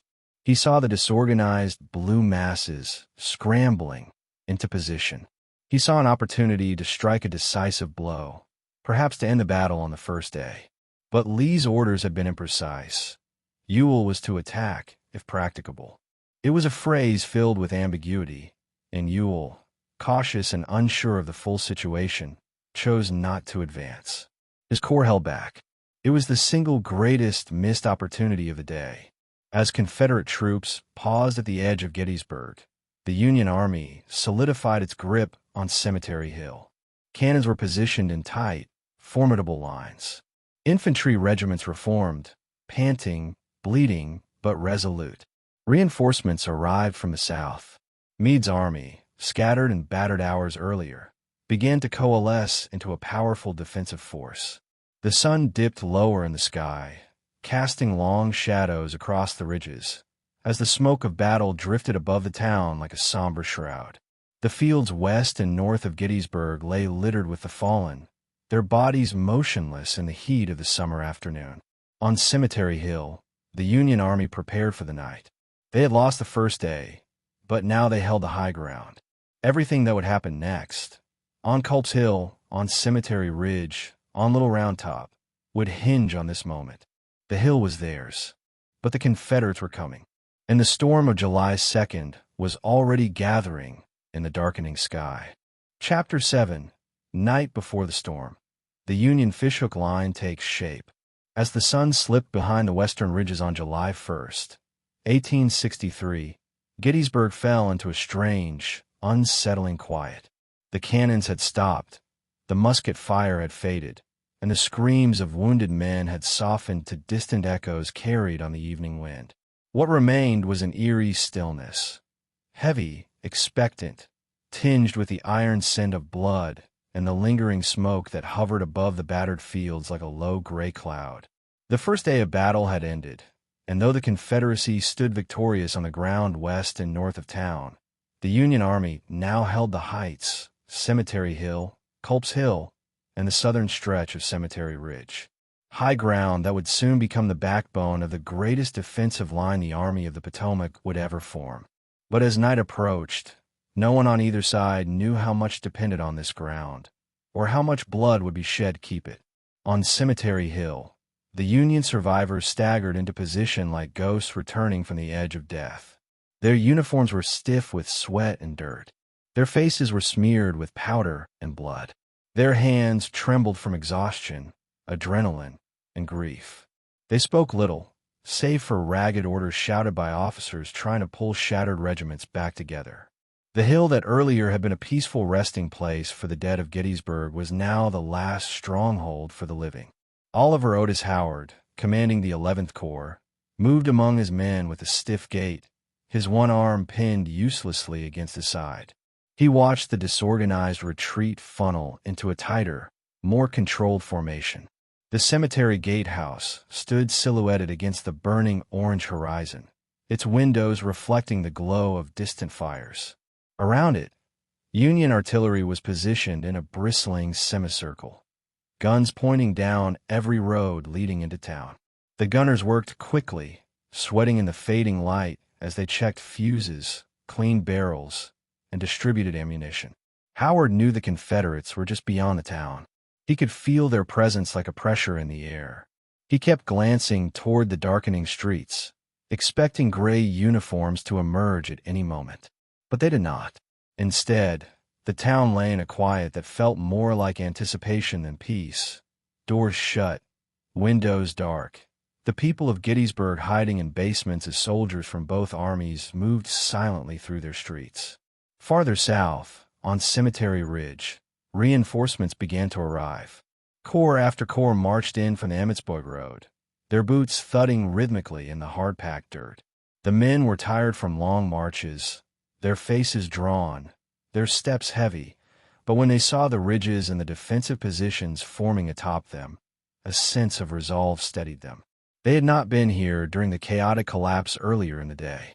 They had not fled through the town. They arrived fresh, shocked by the devastation, yes, but ready to fight. Winfield Scott Hancock rode along the crest of Cemetery Hill with an authority that seemed almost out of place in the chaos. Earlier that afternoon, he had arrived on the field under direct orders from Meade to take command from Howard and stabilize the situation. The moment his horse crested the hill and Hancock surveyed the ground, something sharp and immediate sparked inside him. He saw the shape of a defensive line, not a scatter of broken units, but a masterpiece waiting to be formed. He envisioned it stretching like a great fishhook, the curve anchored on Cemetery Hill, the shank running down Cemetery Ridge, and the barb curling back along the wooded slopes of Culps Hill. It would be compact, defensible, interconnected, an ideal position for absorbing a massive Confederate assault. Hancock moved with purpose, issuing orders with crisp certainty. Form here. Dig in. Place the guns along the crest. Hold this ground. Officers nodded, energized by his clarity. Soldiers straightened their backs. Regiment after regiment aligned along the ridgeline. Artillery batteries locked their wheels in place. Infantry units began to pile fence rails and stones into makeshift breastworks. Under Hancock's direction, the broken remain began to feel whole again. And yet, as impressive as the defensive line was becoming, the wounds of the first day still hung in the air. Thousands of Union dead and wounded littered the fields north of town. Medics moved among them in the dimming light, setting bones, binding wounds, offering water to dying men who whispered for mothers, wives, and God. Limbs were amputated in barns. Surgeons' saws screeched against bone. Blood soaked into wooden floors and dripped through cracks in the boards. Lanterns flickered in the darkness, casting shadows across the faces of soldiers who might not live to see another sunrise. In town, Confederate troops patrolled the streets, but not aggressively. Ewell's men were exhausted from the afternoon fighting, and without clear orders, they had paused near the edge of the fields rather than storm Cemetery Hill, as some officers urged. It was a hesitation that would haunt the Confederacy for generations. If they had seized the hill at dusk, the Union Army might never have been able to form its defensive line. The battle could have ended on the first day, but they did not move. General Robert E. Lee, still unaware of the full situation, remained west of Gettysburg with his lines. He had not intended to fight here. He had wanted to pick his own ground. He had hoped to align his army before launching a coordinated offensive. But as his commanders arrived one by one with reports of unexpected engagement, he sensed the momentum slipping from his hands. He ordered Ewell to press the advantage, if practicable, a phrase too vague for the situation at hand. Ewell, lacking Jackson's ruthless decisiveness, decided it was not. So the Confederates waited, and the Union dug in. Culps Hill, a steep, wooded rise just east of Cemetery Hill, became a fortress by nightfall. The 12th Corps under General Henry Slocum arrived and immediately recognized the strategic value of the hill. Slocum's men spread out across the slopes, their movements lit by lanterns swinging from trees. They placed artillery near the summit and dug rifle pits with bare hands when tools were scarce. They felt the urgency of the moment. The movement of Confederate troops in the darkness was audible, rustling through underbrush, clinking canteens, the occasional muttered command. Slocum knew they might attack at any moment. As darkness deepened, the sounds of war grew sharper. Occasional rifle shots cracked through the night. Cannon fire boomed sporadically. Horses neighed nervously. Officers barked orders in hushed tones. A Confederate band, bizarrely out of place, played the mournful tune Nearer, My God, to Thee somewhere in the town. The melody drifted across the fields, reaching Union lines and stirring an ache in the hearts of soldiers who were too tired to sleep. Above them, the stars glittered cold and distant. Shortly after midnight, General George Meade arrived on the field. He had been commander of the Army of the Potomac for hardly 3 days, but his presence exuded calm authority. Lanterns swayed as officers gathered around him near the gatehouse on Cemetery Hill. Maps were spread across a wooden table. The flickering light cast distorted shadows across Meade's thin, sharp features. He studied the terrain, the ridges, the reports from corps commanders. He listened carefully, asking pointed questions about troop movements, casualties, enemy positions. Then, after several long minutes of silence, he spoke. "This is a good place to fight." The officers nodded. Meade's words were not dramatic, but they were powerful. They gave the army something it desperately needed: confidence, stability, a sense of intention after a day defined by chaos. Meade decided they would hold their ground at Gettysburg. They would not retreat to the Pipe Creek line. This would be the place where the Union made its stand. Deep into the night, the Army of the Potomac flowed steadily into its positions. 2nd Corps under Hancock secured the center. 3rd Corps under Sickles moved onto the lower stretch of Cemetery Ridge. 5th Corps camped near the Round Tops.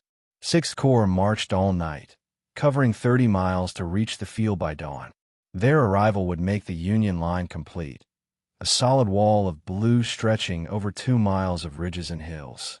The entire army, battered but unbroken, was converging on this patch of land. And across the way, Confederate divisions massed quietly in the darkness. Longstreet's men to the west, Hill's division near Seminary Ridge, Ewell's corps filling the streets of Gettysburg and the fields toward Rock Creek. Lanterns flickered along their lines as officers prepared their brigades for the coming assault. The Confederates knew they held the advantage. They had routed the Union on the first day. They had pushed them through the town. Their soldiers felt confident, energized, eager to finish what they had started. Many believed they were on the verge of a decisive victory, one that could end the war. But the Union now had something they had not possessed earlier: the high ground. And high ground changes everything. By 2 in the morning, the silence between the armies grew tense and electric. The distant groans of wounded men lying between the lines drifted across the fields. Lanterns bobbed like fireflies among the dead as stretcher-bearers searched for survivors. Officers scribbled final orders. Chaplains whispered prayers over soldiers who would not live to see sunrise. On the slopes of Little Round Top, Union officers walked the rocky crest, their boots scraping against stone. They ran their hands along the rough boulders, imagining rifle barrels resting on them in the morning. They looked out across the moonlit fields stretching towards Seminary Ridge, a wide space that would soon be filled with smoke, fire, and the relentless pounding of artillery. Far below the ridge, the fields shimmered faintly in the moonlight, fields where thousands would soon fall. Gettysburg slept uneasily, its homes filled with terrified families huddled in basements, listening to the muffled sounds of soldiers moving outside their doors. Mothers clutched children. Fathers stood at windows with their hearts pounding. They had never asked for this battle, but it had come to them all the same, and tomorrow would be worse. As the darkest hour of the night approached, barely an hour before dawn, the hills and ridges of Gettysburg became lined with soldiers lying shoulder to shoulder. They clutched their rifles against their chests. Some whispered final thoughts of home. Others stared into the darkness, unable to rest. A few dozed fitfully, the ground hard beneath them, and in the stillness, they all felt it. The sense that something enormous was gathering in the shadows, waiting for the first light to unleash its fury. The fishhook was complete. The Union had chosen its ground, and the Confederates, confident and hungry for victory, were preparing to attack. The second day would bring one of the fiercest assaults of the Civil War, an assault aimed at the very heart of the Union line, and dawn was now only minutes away. Chapter 8, July 2nd. Midday. Lee plans to crush the Union left. The morning of July 2nd dawned with a deceptive calm over Gettysburg, as though the land itself was trying to pretend that the horrors of the previous day had never happened. Soft shafts of light filtered through the lingering haze, catching on the broken fences and scattered bodies across the fields. Union soldiers on Cemetery Hill rubbed sleep from their eyes, their breaths visible in the cool, early air, their bodies stiff from lying on uneven ground. They moved slowly, quietly, feeling the weight of exhaustion in their bones. But they moved with a sense of purpose, too, because this ground, these ridges and hills, had become the anchor of the entire Army of the Potomac. Below them, Gettysburg was waking to the grim reality of a battlefield town. Civilians stepped cautiously outside, eyes wide, hands trembling, trying to make sense of the destruction left behind from the first day's fighting. The streets were littered with bullet casings, torn fabric, and dropped rifles. Barns had been converted into makeshift hospitals.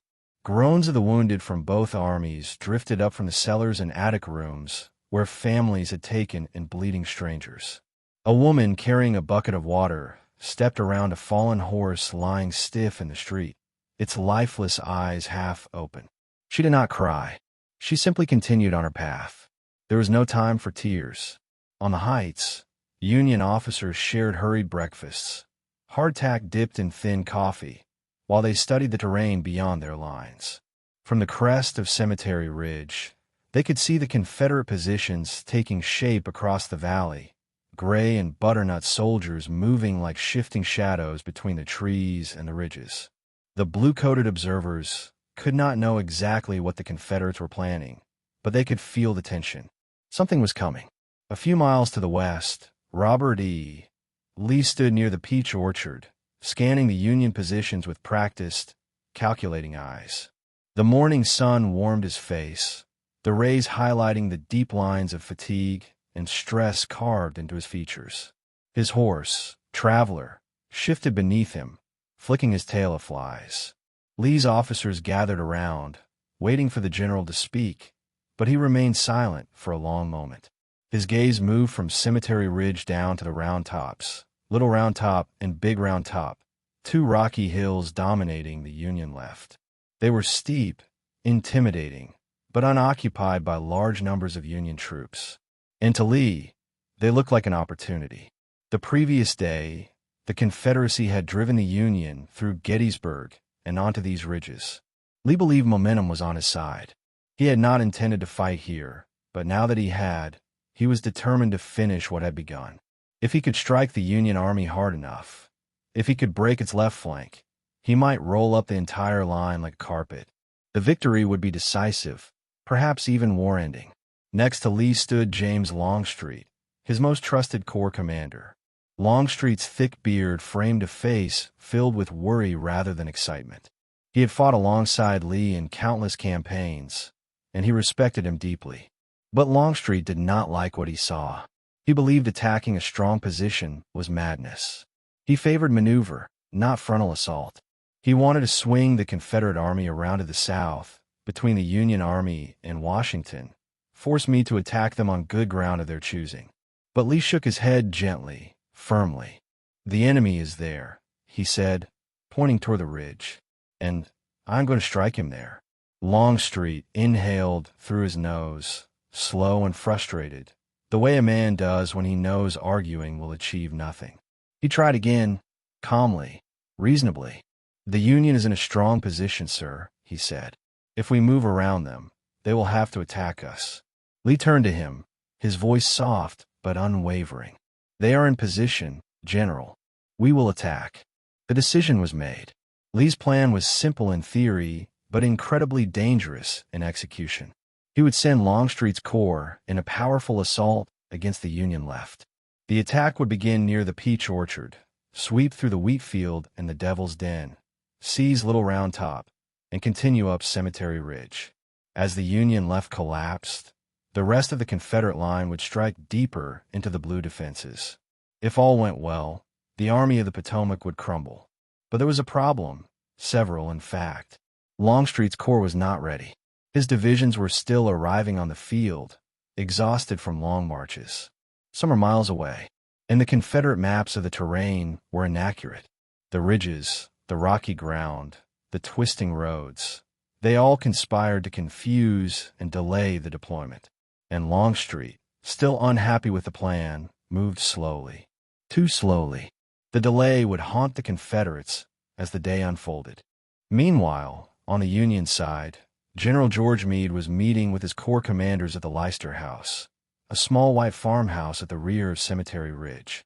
They stood in a cramped room, maps spread across a wooden table, discussing the situation in low, tense voices. Meade, though tired, remained sharp. He listened intently to each report, absorbing every detail. John C. Caldwell reported from the center, his division still forming along the ridge. Winfield Hancock stood stern and upright, assuring Meade his corps was ready. Henry Slocum confirmed that Culps Hill was fortified. The defensive line, this great fishhook shape, was holding firm. But then came a concern. General Daniel Sickles, commanding the Third Corps, paced the floor with restless agitation. He was a political general, not a professional soldier, and he did not like his assigned position at the lower part of Cemetery Ridge. The ground dipped there, forming a shallow depression. Sickles feared his artillery would be ineffective. He feared his men could not see. And, truthfully, he feared being attacked in a vulnerable position. Instead of holding his assigned spot, Sickles eyed the peach orchard, higher ground that jutted forward like a tempting prize. He believed this advanced position, despite its exposure, would give him greater control of the battlefield. He said nothing to Meade as the morning conference ended, but his mind was made up. While Meade returned to Cemetery Ridge to continue preparations, Sickles made a decision that would alter the entire course of the battle. He began moving his corps forward, marching them to the peach orchard, the wheat field, and the Devil's Denver. This movement stretched his line thin, leaving huge gaps between his position and the rest of the army. It also created a massive salient, a bulging, exposed line that could be attacked from multiple angles. It was, in every sense, a tinderbox waiting for a spark. Back in the Confederate camp, Longstreet's men finally began moving into position. The sun was now high and unrelenting, beating down on their wool uniforms, baking them in heat that made sweat roll down their backs in thick streams. Dust rose from the roads as cannon wheels dug into the dry earth. Officers shouted orders over the noise of clanking equipment. The men marched in long columns, rifles slung, faces grim and focused. But Little Round Top loomed ahead, a rocky, tree-covered hill as rugged as anything in Pennsylvania, and the Confederates could see it was still lightly defended. Only a few Union signal officers stood at the summit, their flags idle in the midday heat. If Longstreet's assault reached that hill, the Union left would collapse. But time kept slipping away. Confusion and poor maps led brigades down the wrong roads. Units became entangled. Longstreet grew increasingly frustrated. More delays, more wasted minutes, more arguments with subordinates. The Union, meanwhile, unknowingly benefited. General Gouverneur K. Warren, Meade's chief engineer, climbed to the top of Little Round Top in the early afternoon, scanning the fields through a spyglass. The sight that met his eyes made his blood run cold. The Confederate lines, long, parallel formations, were beginning to snake their way toward the exposed Union left. And Sickles' corps, far forward at the peach orchard, left the entire flank dangling in the open. Warren could see disaster forming as clearly as if the Confederates had already charged. He raced down the hill, shouting for help, sending aides galloping in all directions, pleading for reinforcements. His voice echoed across the rocks. "We must hold this hill. We must hold it now." His warning came just in time. Down below, Sickles' men were staring at the growing Confederate formations with increasing dread. They had extended their line to the very edges of the wheat field and Devil's Den, forming a sprawling, overstretched front with no reserves. Officers squinted into the shimmering heat, wiping sweat from their brows as they tried to understand the movement unfolding before them. But the truth was simple. The Confederate assault was building with enormous force. On the other side, Longstreet gathered his commanders. The air around them rippled with tension. He knew the Union had seen them. He knew their element of surprise was gone. And he knew Sickles' advance line could be smashed, but only if the attack was launched with absolute coordination. At last, Lee's plan was ready to unfold. As the clock edged toward 4 in the afternoon, the Confederate divisions of Hood and McLaws formed in dense lines, the sun glinting off their bayonets. The men whispered quietly, some tapping their rifle stocks nervously against their boots. A few wiped their hands on their pants, trying to steady their grip. Officers moved down the lines, checking ranks, offering brief words of encouragement. Then the order came. A rebel yell burst from thousands of throats simultaneously, a shrill, fierce cry that cut through the heavy summer air like a blade. It rolled across the fields and up the slopes toward Sickles' corps. Union soldiers felt a sickening twist in their stomachs as they heard it. Some swallowed hard. Others tightened their grip on their rifles. A few whispered hurried prayers. The Confederates surged forward. And in that instant, the Union line, its left flank hanging dangerously loose, its center pinned by Sickles' rash advance, became the target of the most coordinated Confederate assault of the entire battle. The storm was coming. Hood's division aimed for Devil's Den and the Round Tops. McLaws aimed for the Peach Orchard. Anderson waited to smash the Union center once the left collapsed. Lee believed this attack would be the turning point at Gettysburg. And as Sickles' men watched tens of thousands of Confederates marching toward them in long, deadly lines, they knew the fight for the Union left was about to explode into one of the most brutal struggles of the war. The spark had been lit, and everything would burn. Chapter 9, July 2nd. The Devil's Den, Wheatfield, Peach Orchard Slaughter. The first hint of the coming storm was not the rebel yell itself, but the trembling of the earth beneath thousands of marching boots. The ground vibrated like a low growl rising from deep within the hills, carrying with it a sense of dread that seeped into the bones of every Union soldier standing in the forward positions of the Third Corps. Men shifted nervously in their ranks, tasting dust in the back of their throats, squinting into the shimmering haze that hung heavy above the fields. The sun hammered down, hot and relentless. Sweat mixed with powder grime. Breezes that might have cooled the air were blocked by the rolling ridges and rocky outcroppings. It was the kind of heat that made tempers short, made throats dry, and made every heartbeat sound loud in the ears. Then the rebel yell tore across the valley, a piercing, wild cry that seemed to rip the very stillness in two. Soldiers in blue stiffened at the sound. Some had heard it before and hated it. Others, new to the horror of it, felt the hair rise on their arms. One private whispered, "God help us," gripping his rifle tighter. Officers shouted commands, trying to steady the line, but no command could still the pounding in their chests. The Confederates were coming, and they were coming fast. The attack struck first on the far Union left, where Daniel Sickles' corps, pushed far ahead of Cemetery Ridge, stretched thin across a wide, exposed front, stood directly in the path of James Longstreet's advancing divisions. Sickles had chosen this forward position at the Peach Orchard, believing the higher ground gave him an advantage. But now, as regiments shifted desperately into formation, as artillery crews hurried to position their guns, the flaws in Sickles' decision became painfully clear. The line was too long, too exposed, too isolated, and the Confederates knew it. John Bell Hood's division pressed toward the rocky chaos of Devil's Den and the southern slope of the Round Tops. McLaws aimed straight for the Peach Orchard and Wheatfield. Anderson waited behind them, ready to smash the center once Sickles' corps collapsed. The entire right wing of the Confederate Army was a massive, coordinated machine, one that would soon grind everything in front of it into dust. On the Union side, the fighting began with a brutal clash of infantry and artillery. Cannon fire thundered from both sides, shaking the ground and filling the air with choking clouds of white smoke. Union batteries at the Peach Orchard fired so rapidly that the barrels glowed red, and gunners used rags to avoid burning their hands.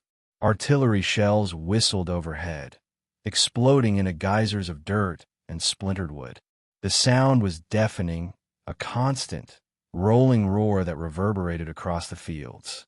In the wheat field, a patch of grass and grain that swayed gently in the summer breeze only hours earlier, bullets flew so densely that soldiers later said it felt like walking into a swarm of angry bees. The first Confederate volleys tore into the Union lines with terrifying accuracy. Men fell in rows, their bodies collapsing into the tall wheat, leaving faint trails of blood that stained the golden stalks. The wheat rippled in waves, not from the wind, but from the sheer number of bodies falling into it. Sickles himself rode along the line, shouting orders with rising panic. His voice cracked as he tried to form a coherent defense. Officers galloped back and forth, trying to anchor the exposed flanks, but the line was already buckling. Confederate brigades pushed through the peach orchard with relentless force. Their faces streaked with dust and sweat, they advanced through the orchard's gnarled trees, firing from the hip, reloading with trembling fingers. Then came the first devastating blow. A Confederate shell exploded near Sickles, ripping through his leg.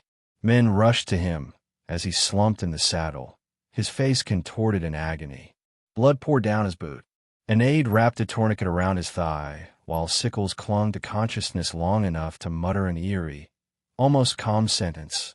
"Tell General Meade that I tried to do my duty." He was carried from the field on a stretcher, his shattered leg later amputated. His removed limb, preserved in a jar, would become one of the most bizarre relics of the war. But the Union Army had no time to dwell on Sickles' fall.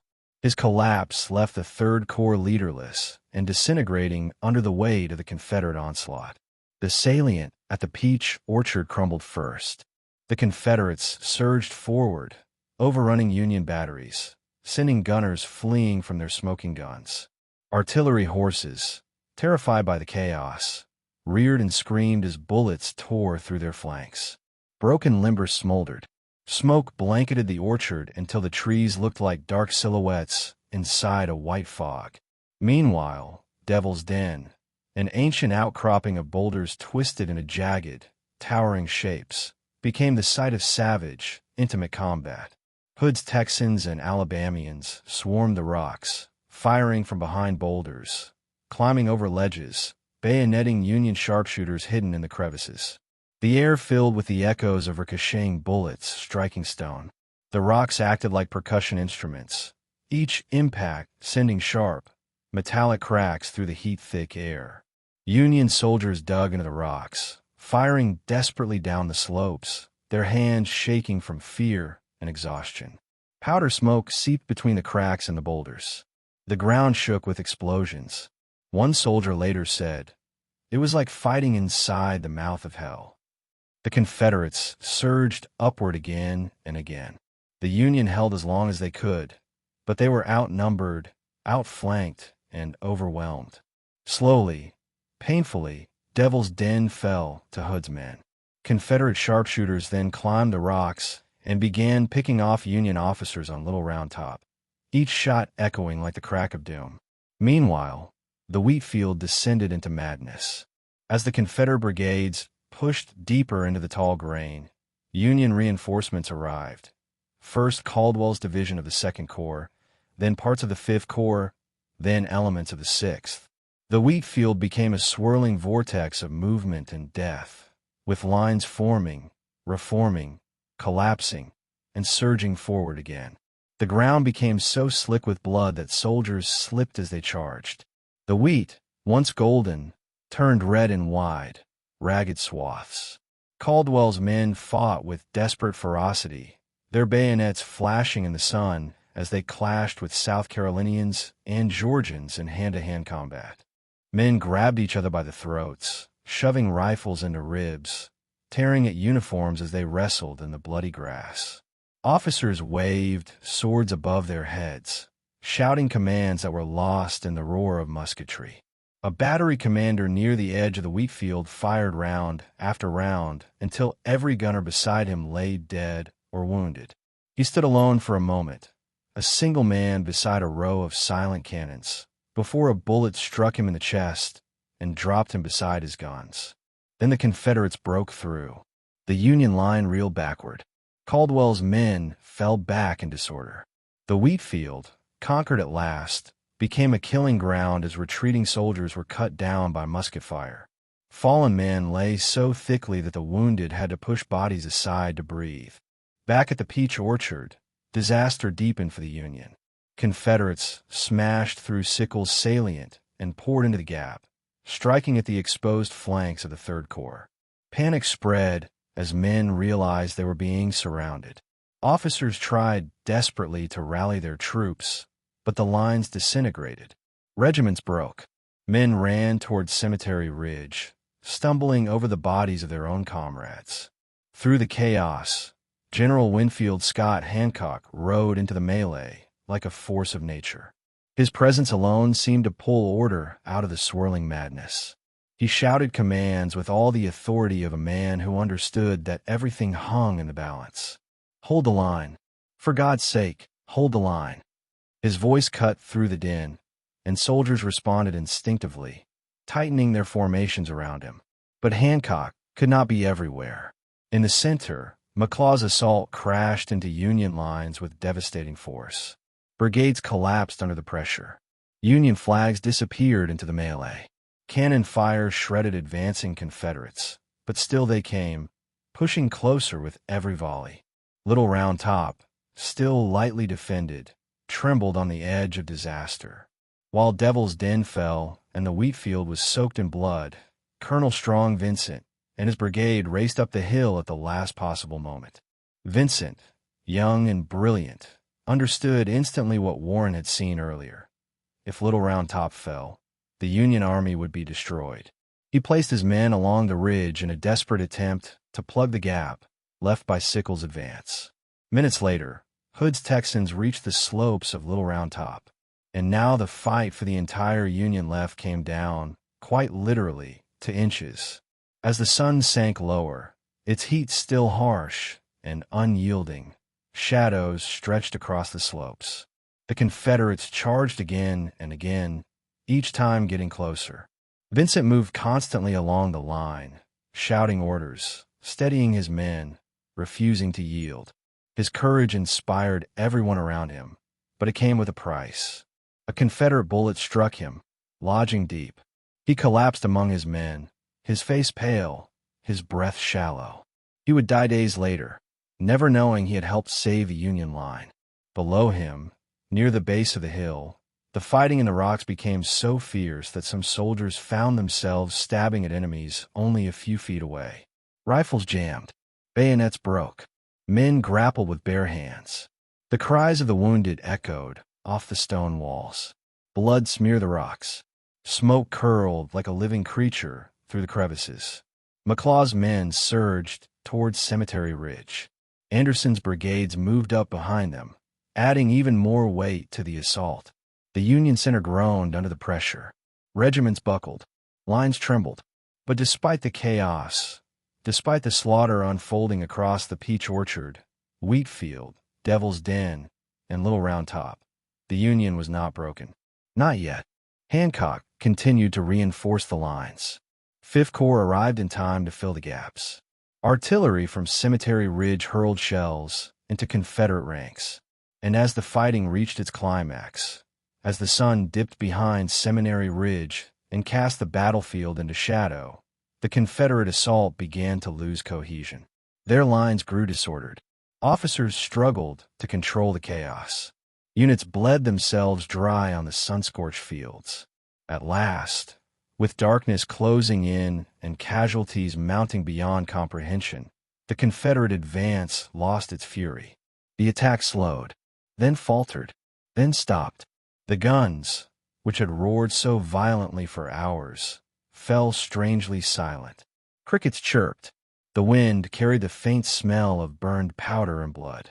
The fields that had been alive with movement were now littered with bodies, blue and gray lying intertwined across the wheat field, clustered around the rocks of Devil's Den, slumped against the shattered trees of the Peach Orchard. Night crept over Gettysburg like a dark shroud. Union soldiers slumped against their rifles, trembling with exhaustion. Confederates stumbled back to their lines, hollow-eyed and weary.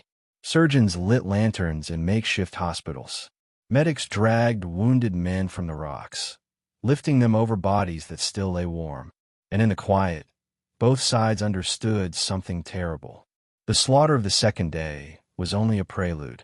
The storm was not over. It was about to get worse. Chapter 10. Little Round Top. Chamberlain's stand that saved the Union. For most of July 2nd, 1863, Little Round Top had been just that, a quiet, rocky hill overlooking the larger chaos of Gettysburg. Its rugged slopes were covered in boulders, brush, and twisted trees. Its crest held only a handful of Union signalmen, sending coded flags to nearby positions. It was not, in those early morning and midday hours, a place of intense scrutiny. It was simply part of the background. But as the sun slid lower in the sky and the Confederate assault tore into the Union left, Little Round Top transformed from an overlooked rise to the most important ground on the battlefield. And at the center of its defense stood a professor from Maine, Joshua Lawrence Chamberlain, a man who had come to war not for glory or fame, but because he believed deeply in the meaning of the Union. The story of Little Round Top begins with a moment of near disaster. While Sickles' corps was being shredded in the peach orchard and wheat field, Governor K. Warren, Meade's chief engineer, rode to the crest of the hill to inspect it. When he arrived, the view stole his breath, but not for its beauty. From the top, Warren could see Longstreet's divisions snaking toward the Union left like dark, flowing rivers. He could see the dust rising from tens of thousands of Confederate boots. He could see the glaring, unmistakable truth that Sickles' move forward had left Little Round Top exposed, undefended, and directly in the path of the coming assault. Warren felt the blood drain from his face. If the Confederates seized this hill, they could fire directly into the backs of the Union line on Cemetery Ridge. They could turn the flank. They could unravel the entire Army of the Potomac. He had seconds to react. Warren waved his arms frantically, signaling for help, shouting over the roar of distant artillery.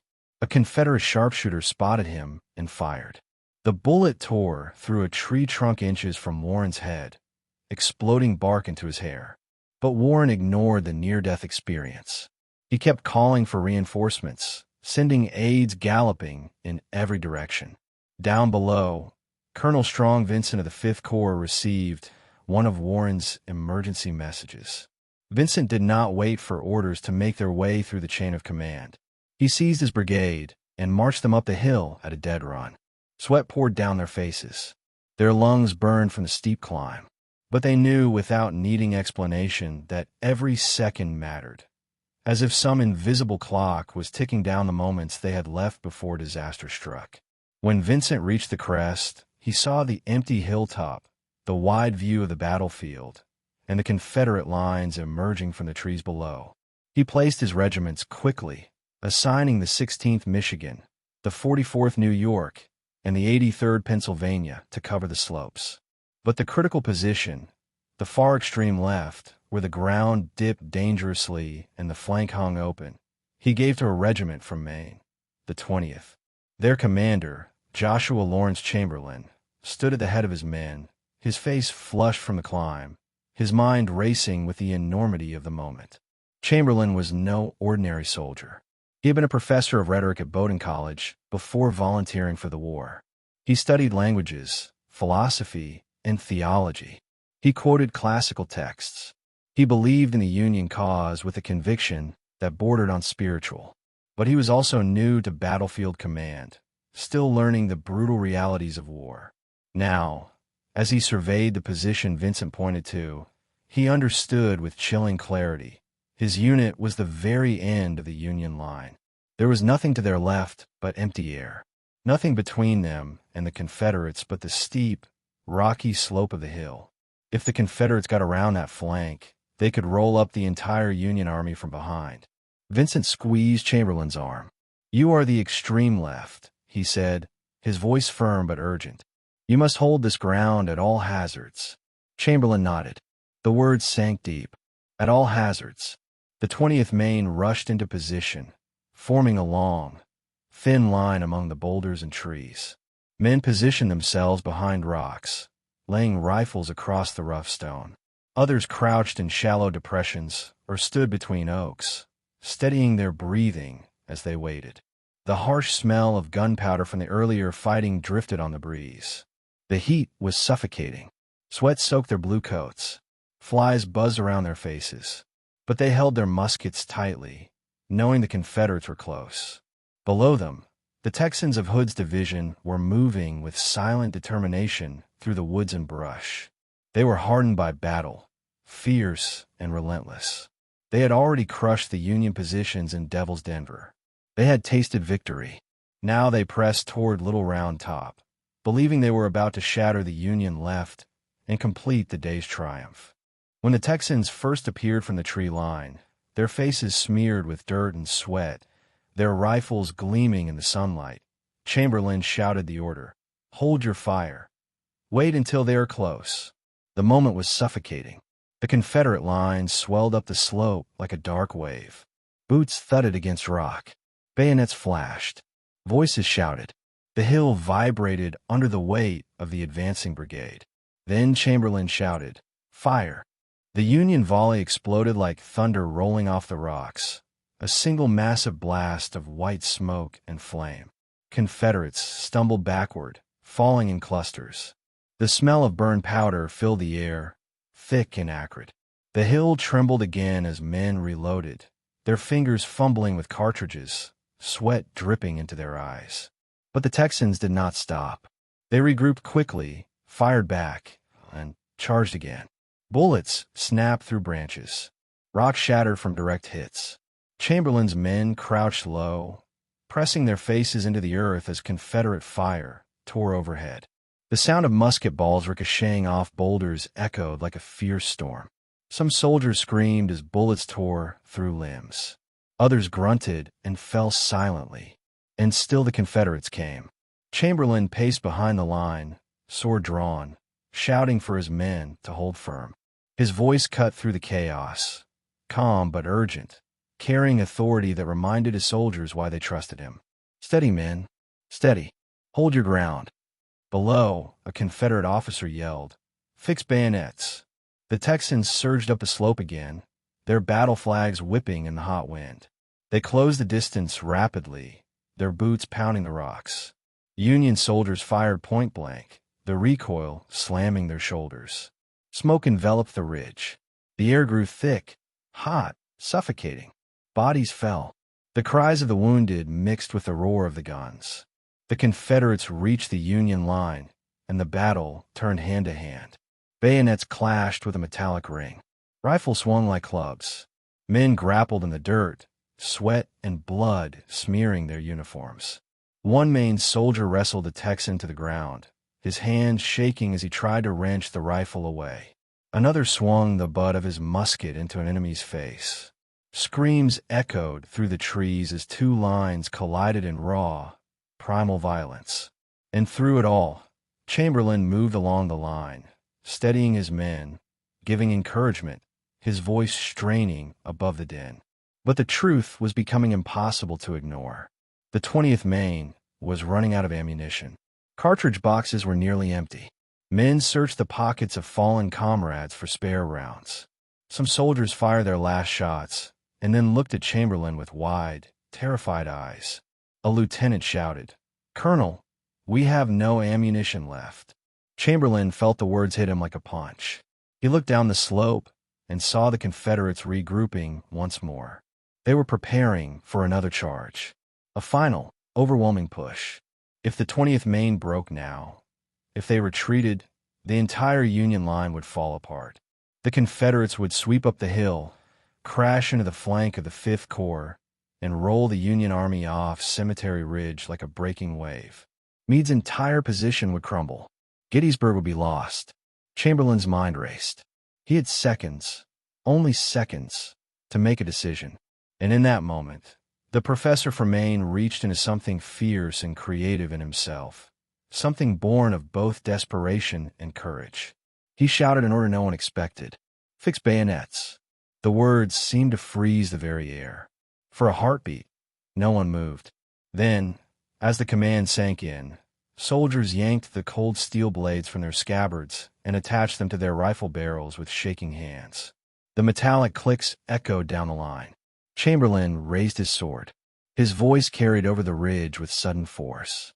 "Bayonet! Forward, charge!" The 20th Maine surged down the slope like a single living creature. They shouted fiercely, wildly. Some screamed, "Forward!" Others simply screamed. They charged in a sweeping, left-wing maneuver. Chamberlain's brilliant, improvised right-wheel attack, swinging down the hill in a line that wrapped around the panicked Confederates like a closing jaw. The Texans, shocked and exhausted, hesitated. Some fired wildly. Others threw down their rifles and turned to run. The Union soldiers crashed into them with bayonets and rifle butts, the two sides colliding in a final burst of violence that echoed through the valley below. Confederate resistance collapsed. Men fled down the slope. Others surrendered, hands raised, bewildered by the ferocity of the sudden charge. The 20th Maine pressed forward until the ground leveled off, until they reached the far edge of their position. Only then did Chamberlain call them back, his voice hoarse, his face streaked with sweat and dirt. The hill was theirs. Little Round Top had been saved. Chamberlain's men collapsed among the boulders, gasping for breath, hands trembling uncontrollably. Some cried quietly. Others stared blankly into the distance. Many did not understand the magnitude of what they had done. Not yet. But Chamberlain knew. Warren knew. Meade would know soon enough. If the Confederates had taken Little Round Top, the Union Army would have lost Gettysburg. It was that simple. The hill was the key, the anchor, the hinge of the entire defensive line. And the men of the 20th Maine had held it at all hazards. As night settled over the field, the ridge was quiet at last. Only the soft moans of the wounded broke the darkness. Chamberlain walked among his men, resting a hand on their shoulders, offering what comfort he could. He paused beside Vincent's still body, kneeling quietly in the grass. He did not speak. He simply bowed his head. The battle for Little Round Top had ended. But the war for Gettysburg was far from over. The Confederates had failed to break the Union left. But Lee's army was not finished. And across the darkening fields, another terrible day was about to dawn. Chapter 11, July 2nd. Night Culps Hill ignites into darkness. As the sun slipped behind the ridges on the evening of July 2nd, 1863, a heavy, exhausted silence spread across the shattered fields of Gettysburg. It wasn't peace. It wasn't relief. It was simply the breath the battlefield took between horrors. The thunderous roar of cannon fire faded into a distant rumble, replaced by the low, desperate moans of the wounded lying between the lines. Shadows lengthened over the wheat field, the peach orchard, the rocky maze of Devil's Den, and the blood-soaked slopes of Little Round Top. Smoke hung low, drifting like ghosts over the dead and dying. But the battle was not done with Gettysburg. Not yet. As darkness settled, a new storm gathered on the eastern side of the Union line. Culps Hill, a thickly wooded rise that curled around the bend of the Union fishhook, waited beneath the stars, quiet but tense, knowing what the night would bring. For the men of the 12th Corps, Culps Hill had been a protective fortress throughout the day.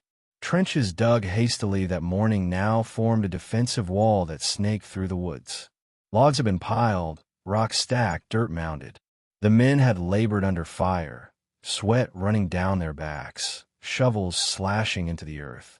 But by dusk, they held one of the strongest positions on the entire battlefield. If the Union line were a great shield, Culps Hill was its upper curve, the anchor on its right. Yet even the strongest positions can be weakened by a simple order. Earlier that afternoon, as Sickles' line collapsed and the Union left began to unravel in chaos, Meade made a difficult decision. He pulled most of the 12th Corps from Culps Hill and sent them rushing to the embattled Union center and left. It was a necessary reinforcement, but it left the trenches on Culps Hill dangerously thin. Only a few regiments remained to hold the ground, their numbers dwarfed by the roaring Confederate forces gathering in the woods below. The Confederates of Ewell's corps had spent the day watching the Union movements, waiting for their moment. They had missed the chance to seize Cemetery Hill on the first day. Now, as they saw Union troops slipping away from the hill's eastern side, they felt a surge of opportunity. This time, they would not hesitate. As twilight deepened into true darkness, the hills around Gettysburg transformed. Fireflies flickered among the tall grass. The calls of night birds echoed softly from the trees. A faint breeze rustled the leaves, carrying with it the smell of smoke, blood, and broken earth. Farther south, The fires of the Union camps flickered like small islands of light among the shadows. To the north, the Confederates gathered silently in the woods, their forms little more than moving shapes in the gloom. On the Union side, soldiers who had fought through the brutal assault on the left side of the line now stumbled back toward their original positions on Culps Hill. They were exhausted, faces streaked with grime, uniforms torn, boots soaked with sweat and blood. Some carried the wounded. Others carried whatever ammunition they had left. Their legs trembled with fatigue.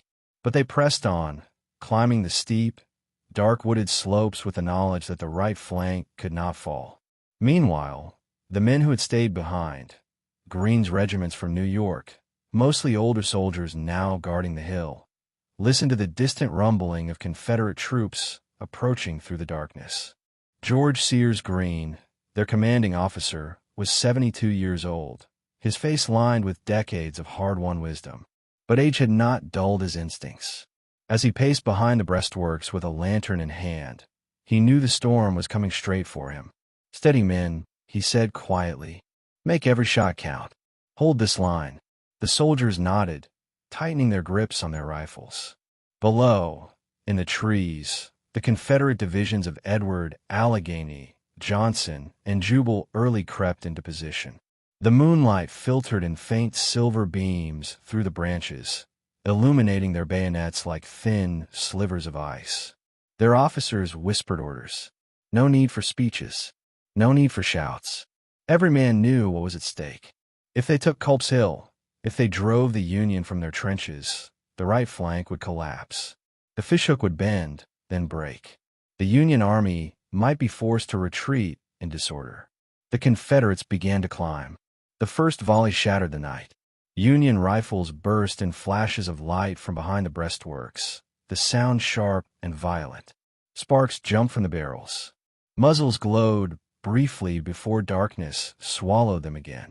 Confederate soldiers stumbled under the sudden fire, some tumbling backward down the slope, others dropping silently where they stood. The woods erupted into chaos. Bullets tore through branches, sending leaves fluttering to the ground. The smell of gunpowder spread thickly, mixing with the musky scent of the forest. Smoke curled upward, making the trees look like ghostly pillars in a nightmare landscape. Confederate officers shouted, "Forward!" Union soldiers yelled back, "Hold the line!" Johnson's division surged up the slope, fighting through the tangled underbrush. The hill was steep, cruelly steep, covered in loose rocks that made footing treacherous. Men slipped, caught themselves, tore their hands on branches. But they kept climbing. Above them, Union muzzles flashed repeatedly, lighting the breastworks like a stuttering lantern. Greene's men fired with discipline that belied their age. They loaded calmly, even methodically, biting cartridges, ramming charges, and firing into the dark shapes below. They had fought in earlier wars. They knew how to hold ground. And they had one immense advantage: the works they had built. But Johnson's men were determined. They massed at the base of the hill, then surged forward again. Their battle flags waved in the darkness, illuminated only by the muzzle flashes. Officers waved swords, urging their men onward. The sound of battle rose, rolling through the trees like a thunderstorm trapped in the hill's steep folds. Union soldiers gripped the breastworks tightly. They could hear the Confederates coming. Heavy breathing, boots crashing through brush, the metallic rasp of bayonets striking rock. A sergeant shouted, "Hold! Hold until you see them!" Then the Confederates burst from the trees, and the next volley knocked them down like wheat before a scythe. Yet still they came. Meanwhile, farther north, Confederate troops managed to seize a small section of the lower hill. The abandoned trenches left empty when 12th Corps had been pulled away. The trenches were dark, filled with shadows. The Confederates crouched inside, trying to get their bearings, listening to the battle raging above. They waited for reinforcements, certain that victory was near. But they did not know that the 12th Corps was on its way back fast. Meade had realized the danger. The moment darkness fell, he ordered Slocum's men to return to their defensive positions. The troops trudged through the dark woods, stumbling over roots, whispering to each other to stay close. The path was cramped, the trees thick, the hill steep, but they pushed on. As they approached the works they had abandoned hours earlier, they heard gunfire, loud, close, chaotic. They saw flashes of rifles lighting the trees. They heard Confederate voices, shouting commands in the trenches they had dug themselves.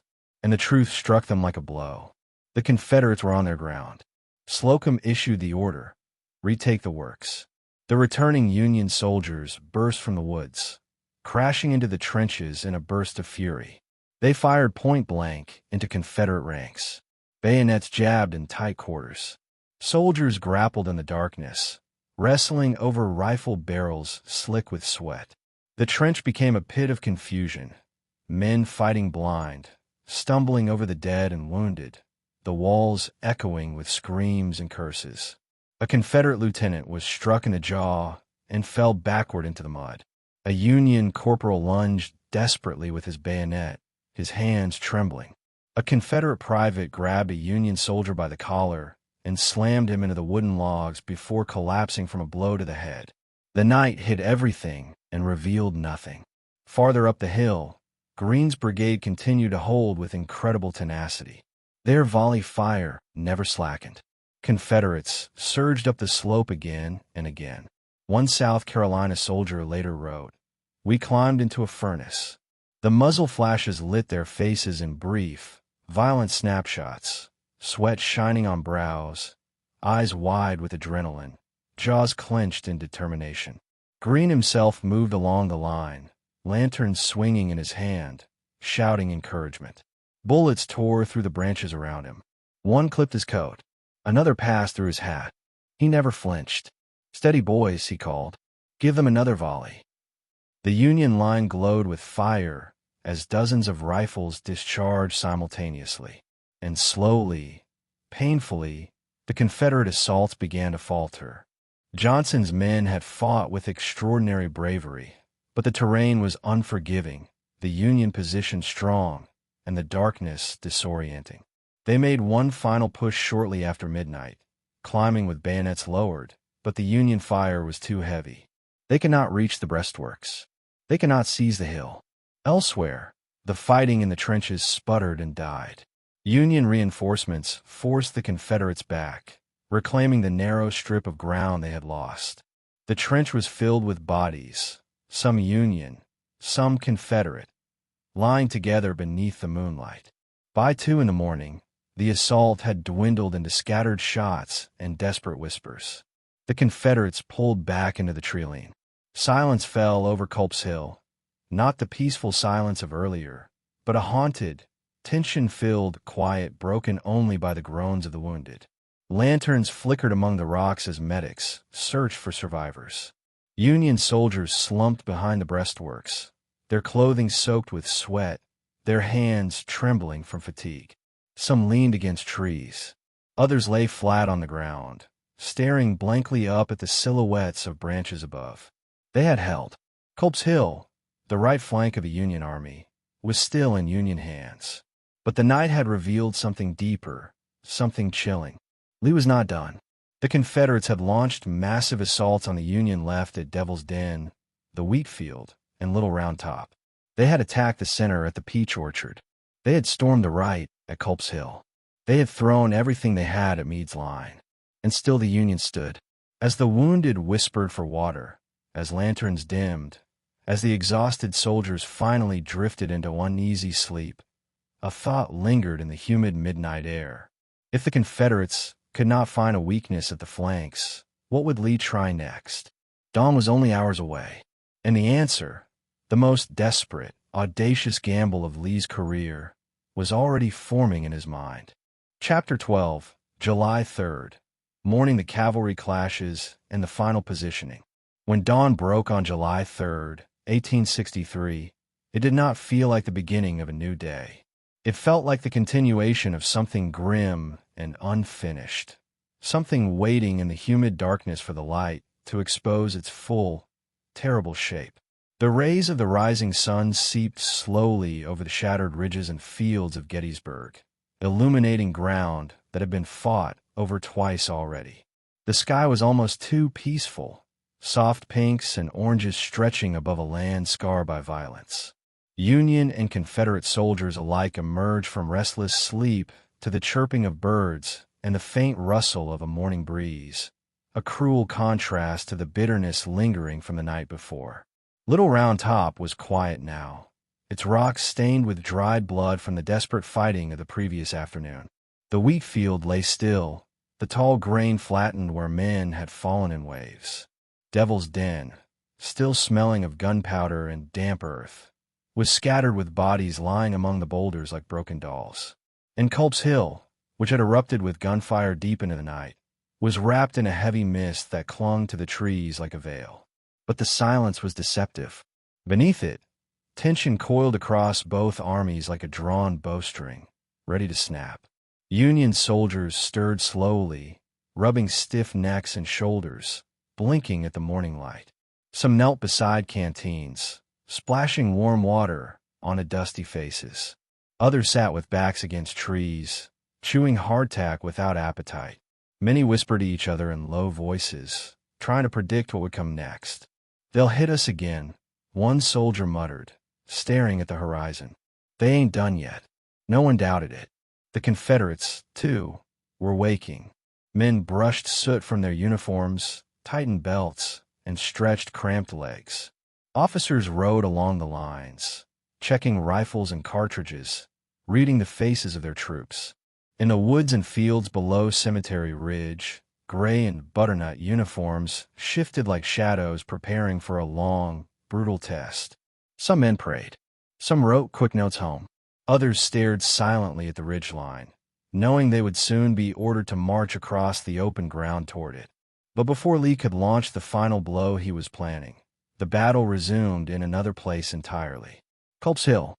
The night fighting on the Union right had been savage, confused, and relentless.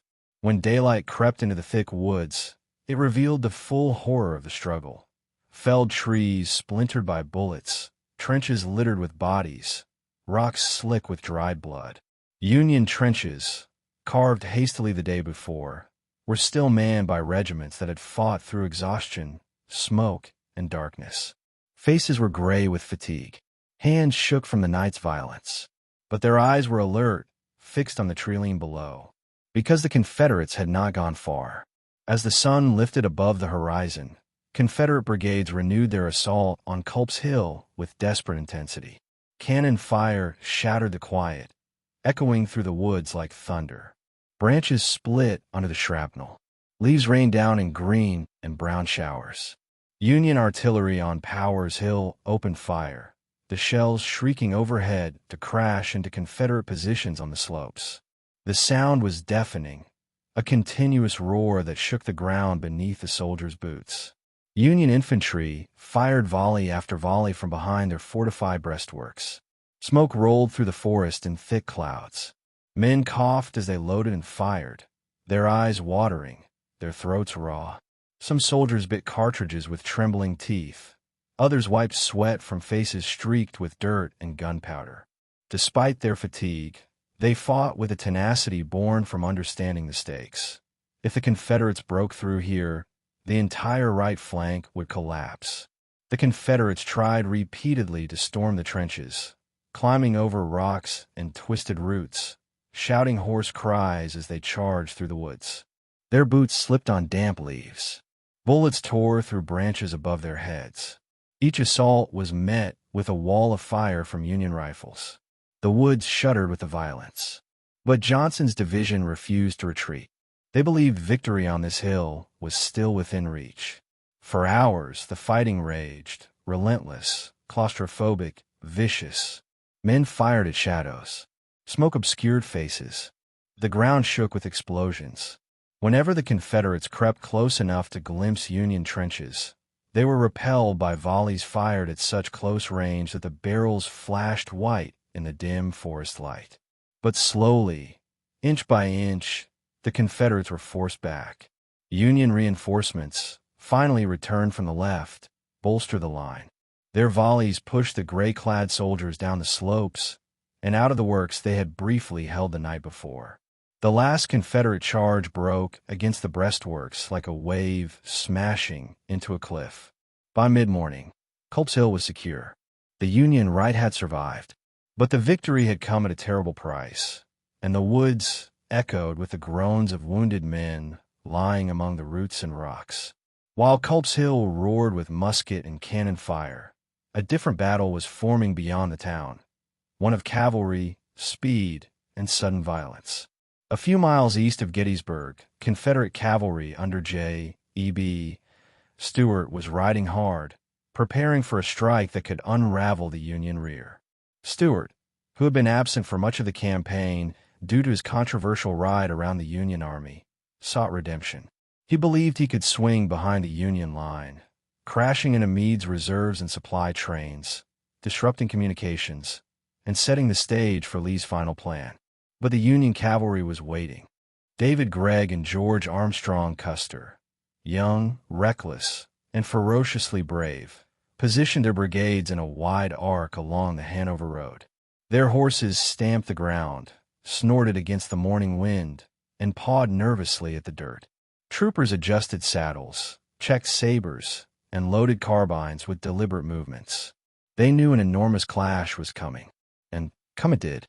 Stuart's cavalry emerged from the east in long, sweeping lines, their battle flags snapping sharply in the breeze, horses thundering beneath them. The sunlight gleamed off sabers and pistols. The Confederate cavalry charged with explosive force, shouting as they surged toward the Union line. Union cavalry answered with their own charge. The two forces slammed into each other in a storm of shouting men, rearing horses, and flashing blades. Sabers clashed with metallic shrieks. Carbines fired at point-blank range, filling the air with smoke. Horses crashed together, some falling hard, others stumbling into the thick grass with wounded riders clutching their reins. Custer, reckless and fearless, rode at the head of the Michigan Brigade. His blond hair whipped in the wind. His voice rang out over the chaos as he shouted, "Come on, you Wolverines!" He led charge after charge, driving his men straight into the heart of Stuart's assault. The fighting was chaotic, horses screaming, sabers swinging, pistols firing blindly as soldiers grappled with each other between thundering hooves. Dust clouds swirled above the field, blending with the smoke to create a haze that made it hard to distinguish friend from foe. But slowly, the Union cavalry gained the upper hand. They held firm against Stuart's repeated attempts to break through. Charge after charge failed to breach the Union line. At last, Stuart's men withdrew, frustrated and battered. The Union rear was safe.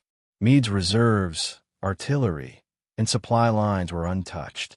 And this mattered more than anyone yet understood. Because while Culps Hill burned with musket fire, and the cavalry clashed in the fields beyond Gettysburg, Lee was preparing the moment that would define the Battle of Gettysburg. Pickett's Charge. But before the Confederates could march across the open fields between Seminary Ridge and Cemetery Ridge, Lee needed one more thing. He needed the Union line softened. He needed their artillery crippled. He needed the psychological blow that would make the infantry charge seem unstoppable. So he prepared for an artillery barrage unlike anything the war had ever seen. And as the morning wore on, the Confederate guns began sliding into position along Seminary Ridge. Their iron barrels glinted in the sun. Their crews worked silently, checking fuses, loading caissons, stacking ammunition. Officers rode behind the line, giving last-minute orders. The sheer number of cannons, over 150, was staggering. On the Union side, artillerymen atop Cemetery Ridge tightened straps on their caissons and wiped sweat from their palms. They checked ammunition boxes and ramrods. They positioned themselves behind their guns with faces set in grim determination. They could see the Confederate cannon line forming on the horizon. They knew what it meant. The air seemed still. A hawk circled overhead. A faint breeze rustled the dry grass. Then, without warning, the sky erupted. The Confederate artillery opened fire in a massive, deafening roar. Dozens upon dozens of guns fired simultaneously, the sound merging into one monstrous explosion that shook the ground. The air trembled. Horses reared in terror. Soldiers instinctively ducked. The blast was so loud it seemed to punch the breath from lungs. Shells screamed across the valley, arching through the sky before crashing into Cemetery Ridge. Explosions burst among the Union ranks, flinging dirt, rocks, and bodies into the air. The ground shook violently. Smoke boiled upward in thick columns. Trees splintered. Artillery caissons detonated into flaming debris. Men ran for cover. Others held their ground, covering their heads as shrapnel tore past them. Union artillery responded in kind. The hills thundered with their answering fire as shells smashed into Confederate positions on Seminary Ridge. Smoke enveloped both lines until the battlefield seemed lost inside a swirling, suffocating fog. The air stank of sulfur and burning powder. The roar was constant, relentless, unmatched by any previous bombardment of the war.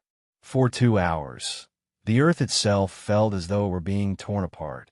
Meade, caught in the middle of this inferno, moved calmly from one position to another, shouting orders over the deafening barrage, trusting his officers, adjusting his defenses, keeping his men steady. Lee, standing behind the Confederate artillery line, watched the bombardment with a sense of gathering destiny. He believed, he needed to believe, that the barrage was breaking the Union line, shredding their artillery, weakening them enough for his final assault to work. But the truth was harder to see through the smoke. Union artillery fired less toward the end, not because they were destroyed, but because they were saving ammunition for what they knew was coming next. Lee believed silence meant victory. In reality, it meant the storm had not yet reached its peak.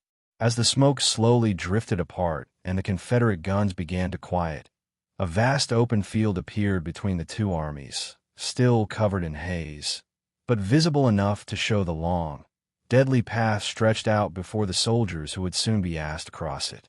The Confederates began to gather. Pickett's fresh division, still untouched by battle, formed in long lines. Pettigrew's and Trimble's divisions aligned beside them.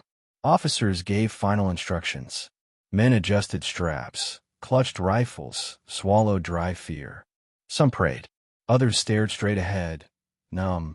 Across the valley, Union soldiers watched with growing dread. The morning of July 3rd had already been hell.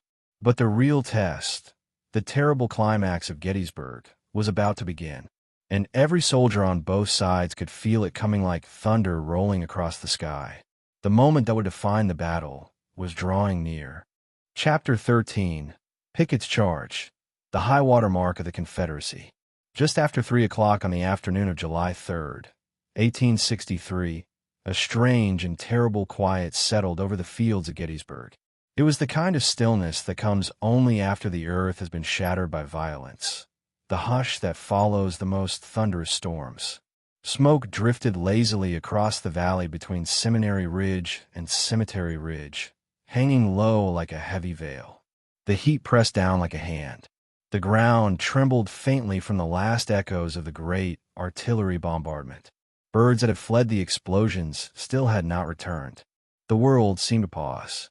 On Seminary Ridge, more than 12,000 Confederate soldiers stood motionless, shoulder to shoulder, stretching in two long, sweeping lines that spanned nearly a mile. Their uniforms were dusty, sweat-soaked, and sun-bleached. Their faces were drawn with exhaustion, but in their eyes flickered something fierce, a mix of determination, fear, and fatal resolve. They knew what they were being asked to do. They knew the odds were bleak, and still they took their places. General George Pickett rode behind his division with slow, deliberate steps in the stirrups. His long hair caught the sunlight. His expression, part pride, part dread, betrayed the weight he carried. He had not fought the first 2 days of Gettysburg. His division was fresh. Now he would lead one of the most famous and doomed charges in American history.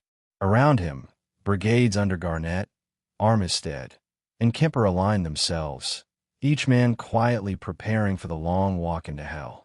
Behind Pickett, Robert E.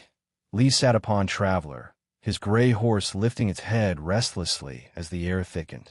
Lee's face was grave, but his posture was calm, almost unnervingly so. He believed the Union line had been softened by the artillery barrage. He believed Meade's center was vulnerable. He believed a massive, concentrated assault could break through. The war had reached a point where risks seemed not only worth taking, but necessary. Lee trusted his men. He trusted fate.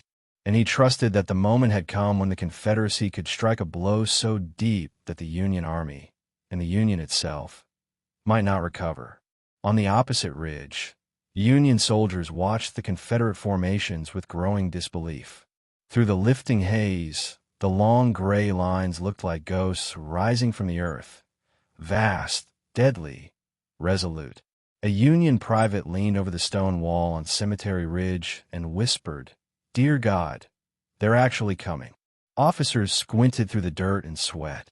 Artillerymen tightened their grips on lanyards. Infantrymen shifted nervously behind their rifles. The stillness felt unnatural, like the world was holding its breath before a terrible scream. The waiting ended with a single command. Forward. The lines surged into motion. Pickett's division stepped out first, moving with slow, steady precision. Pettigrew's men advanced beside them, their tattered battle flags lifting in the hot wind. Trimble's brigades followed. Thousands of soldiers, shoulder to shoulder, marched out from Seminary Ridge and into the open valley, a valley nearly a mile wide, gently sloping upward towards Cemetery Ridge. It was a killing field, and every man who stepped onto it understood he might not return. At first the sound was nothing more than the rhythm of marching boots. Then the metallic rattle of cartridge boxes and canteens. Then the flutter of flags. Officers shouted quietly to maintain alignment. Men swallowed dry air that tasted of dust and smoke. Sweat ran into their eyes. Bayonets glinted under the blazing sun. The heat made the air shimmer, turning the gray lines into wavering shapes. From a Union ridge, the moment felt unreal, like watching a tide rise in slow motion. A Union artillery officer lowered his field glasses and whispered, "They're marching into the mouth of a volcano." Then the volcano erupted. Union artillery opened fire with a thunderous crack. Dozens of cannons fired simultaneously, sending shells screaming across the valley. The explosions ripped into the Confederate ranks, throwing bodies into the air, tearing flags from their staffs, ripping long gaps into the perfectly aligned lines. Smoke rose in thick columns. The ground shook violently with each blast.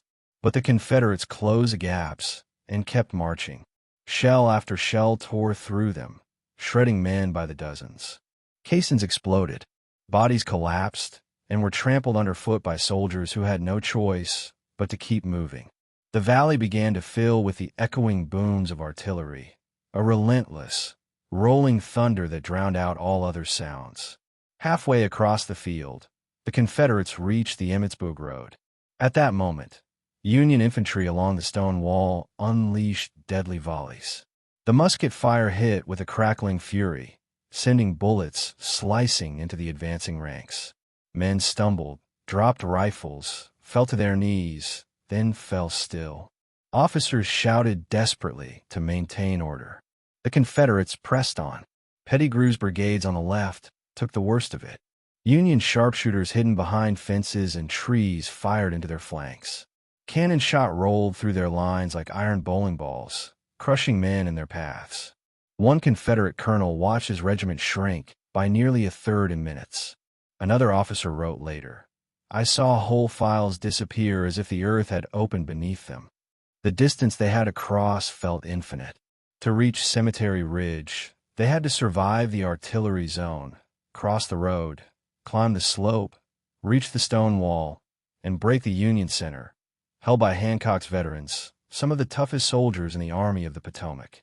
The Confederates were being hammered from every direction. Kemper's brigade on the right pressed toward the Union guns with remarkable discipline.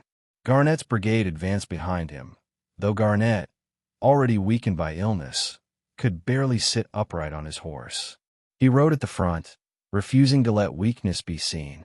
Armistead's brigade followed behind them, the old general's weathered face set in grim determination. He carried his hat on the tip of his sword, lifting it high as a rallying symbol for his men. Hancock watched them come from the crest of Cemetery Ridge. The sunlight glinted off his uniform buttons as he paced along his line, encouraging his soldiers, ignoring the bullets snapping past him. Officers tried to get him to step back, but Hancock refused. He knew what was coming. He knew his men needed to see him there. The Confederates reached the fence along the Emmitsburg Road, and then began one of the most brutal moments of the charge. Under relentless fire, men climbed over or broke down the fence while Union bullets tore into them at close range. Confederates fell in heaps along the roadside.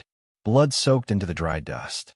Shouts of pain mixed with the whizzing of musket balls and the crash of artillery. Still, unbelievably, they kept moving. Chapters of the charge unfolded like scenes from a nightmare. Kemper's brigade angled toward the right, pushing through deadly fire. Garnett, still mounted, was struck by a bullet and fell from his saddle without a sound. His men surged forward, shouting his name. Armistead saw it happen, his jaw tightening with grief and fury. Pettigrew's men continued to crumble under sharpshooter fire. One regiment lost over half its number before the stone wall was even in sight. Yet fragments of units pressed on, determined to reach the ridge. The Union behind the stone wall fired as fast as they could load, volleys so rapid and thick that they created a shimmering wall of white smoke drifting upward like a curtain. And then the Confederates reached the final stretch. Armistead stepped over the fence and led his brigade up the slope. His hat was still perched on the blade of his sword. His face was streaked with sweat and dirt. He shouted, "Give them the cold steel, boys." His voice rang over the carnage. Behind the stone wall, Union soldiers braced themselves. Hancock shouted orders. Officers crouched low, pointing their swords toward the advancing mass. Artillery converted to double-shot canister, hundreds of iron balls loaded into single blasts. The Confederates broke into a run. The final climb was chaos, smoke swirling, bullets tearing into flesh, men screaming, flags whipping violently in the wind. The Confederate lines had disintegrated, turning into clusters of men pushing forward in desperate handfuls. And then Armistead reached the wall. It was the moment later called the high-water mark of the Confederacy, the closest the South would ever come to breaking the Union Army and winning the battle. Armistead and a small group of men vaulted over the wall, charging directly into the Union line. For a moment, hand-to-hand combat raged, bayonets clashing, rifle stocks swinging, men grappling in the dirt among shattered bodies and discarded equipment. The fighting was intimate, savage, desperate. Armistead pressed forward, placing his hand on a Union cannon, shouting for his men to drive deeper into the Union line. But he had only a few dozen soldiers with him now. The charge had been ripped to pieces. Moments later, Armistead was struck down, shot by a volley at close range. He collapsed, gravely wounded, whispering to a Union officer who knelt beside him, "Tell Hancock, I am sorry." Hancock, his old friend from before the war, had just been struck by shell fragments himself, lying wounded somewhere behind the line. The Confederates who had breached the wall were surrounded. They fought briefly, hopelessly, then were killed or forced to surrender. The Union line closed around them like iron. Elsewhere along the ridge, Pettigrew's and Trimble's men attempted to push through, but they were met with devastating fire. The Confederate flags that reached the wall were torn to ribbons. The men who carried them fell one after another. Within minutes, the great charge collapsed. Confederates began to fall back, slowly at first, then in growing panic. Some walked, dazed and bleeding. Others crawled. Many simply lay where they had fallen until stretcher bearers arrived. The valley that had been full of marching men only minutes earlier was now a field of sprawling bodies, broken rifles, torn flags fluttering weakly in the hot wind. Union soldiers watched in stunned silence as the gray lines receded. Some lowered their rifles, breathless and shaken by what they had just witnessed. Others murmured, almost reverently, "They came so far, and they almost made it. On Seminary Ridge, Lee saw his men falling back, shattered, bleeding, ghost-like in the drifting smoke. His heart tightened. He rode out to meet them, taking responsibility upon himself. "It is my fault," he told them. "All my fault." Some soldiers wept when he spoke. Others looked at him with hollow eyes. They had given everything. They had marched into the teeth of hell. Pickett, devastated, could barely speak when Lee asked him to rally his division. "General, I have no division now," he said quietly. The field between the ridges was a graveyard. Thousands lay in long rows where the artillery had struck. Others sprawled alone in the tall grass. The sun continued to beat down, unforgiving, illuminating the terrible cost of Lee's greatest gamble. The Confederacy had reached its high-water mark, and now the tide was turning. Gettysburg was not yet over, but the charge that had promised victory had instead delivered catastrophe. The Union line held firm. The Confederates reeled backward, and the long, painful descent of the Confederacy had begun. Night would soon fall, but the shadow of Pickett's charge would remain, a symbol of bravery, of tragedy, and of the moment the Confederacy's hopes were shattered on the stones of Cemetery Ridge. Chapter 14. Aftermath. Lee's retreat and Meade's missed opportunity. When the smoke finally began to clear on the evening of July 3, 1863, the battlefield at Gettysburg did not resemble a place where armies had fought. It resembled a place where the earth itself had been ripped open. Bodies lay in tangled heaps across the fields, sprawled beside stone walls, slumped in the tall grass, collapsed atop rocky embankments. Flags, some torn, some bloodied, were half buried beneath the fallen. The stench of gunpowder mixed with the metallic smell of blood and the sickly sweetness of crushed vegetation. Horses, dozens of them, lay strewn across the land, their bodies stiffening in grotesque poses. Smoke drifted from shattered trees and burned-out caissons. The screams were softer now, the cries of wounded men fading into weak moans, the last echoes of a battle no one who lived through it would ever forget. As dusk settled, a reddish glow painted the clouds overhead, giving the ruined fields an eerie, hellish light. Nightfall at Gettysburg did not bring peace. It brought the slow, creeping horror of realization, on both sides, that something monumental had just happened, something irreversible. On Cemetery Ridge, Union soldiers slumped behind the stone wall where they had stood firm against Pickett's charge. Many dropped to their knees, trembling from exhaustion and adrenaline, their ears still ringing from the deafening roar of musketry and artillery. Blood dripped from their fingers as they reloaded rifles out of habit, only to realize the fight was over. Some wept openly, overwhelmed by relief and grief. Others stared blankly at the open field, now littered with thousands of Confederate dead and dying, the carnage stretching as far as the eye could see. General Winfield Scott Hancock lay wounded in a field hospital, his leg pierced by shrapnel. Though his face was pale and slick with sweat, he never lost the fierce clarity that defined him. He asked again and again about the condition of his corps, refusing treatment until he knew the Union line had held. When he learned that the Confederates had been repulsed, his breathing eased, though the pain never did. George Meade, commander of the Army of the Potomac, rode along Cemetery Ridge in the fading light. His face, always stern, was now drawn tight with fatigue. The immense weight of command pressed down on him. He had been in charge for only a matter of days, yet he had just secured the most critical Union victory of the war. But Meade did not celebrate. He saw only the cost. He saw the shattered brigades, the bloody ground, the empty spaces where entire regiments had stood that morning. He knew the Confederates would retreat.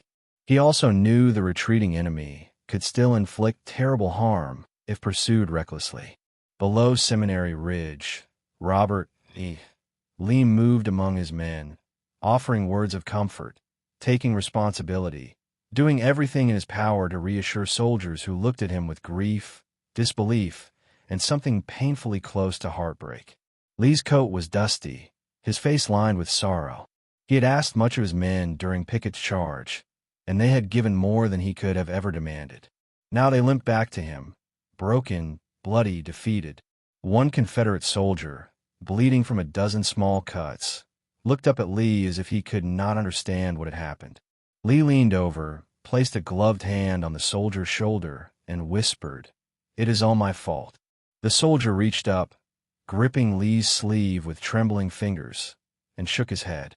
"It's not your fault, General," he said quietly. "We would have followed you anywhere." But Lee did not need the reassurance. He already felt the weight of failure. As darkness settled deeper over the battlefield, lanterns flickered to life across both armies.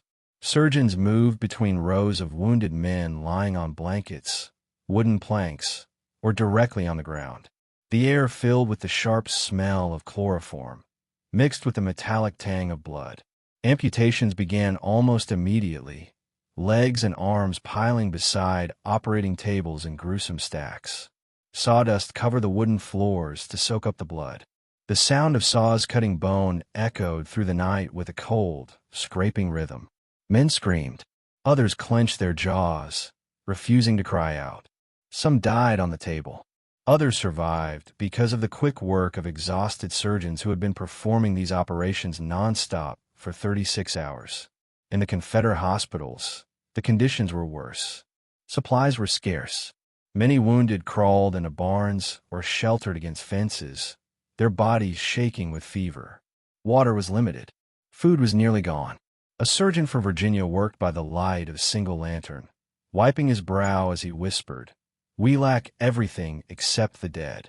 Union medics moved out into the no-man's land between the lines, carrying lanterns and calling out softly into the darkness, "Wounded, wounded, who needs help?"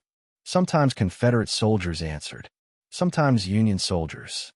Sometimes the voices were too weak to respond, and the medics found the men only by the faint sound of breathing or the warmth of a hand that reached out blindly. The night air was filled with whispered prayers and last breaths. Then, later, when the stars had risen high, came the first quiet discussions among Confederate commanders. The question was simple. Could they continue? Lee convened his officers near the seminary, the dim lantern light casting shadowy shapes across their faces. James Longstreet, his expression hollow, shook his head before Lee even began to speak. He had never supported the frontal assault.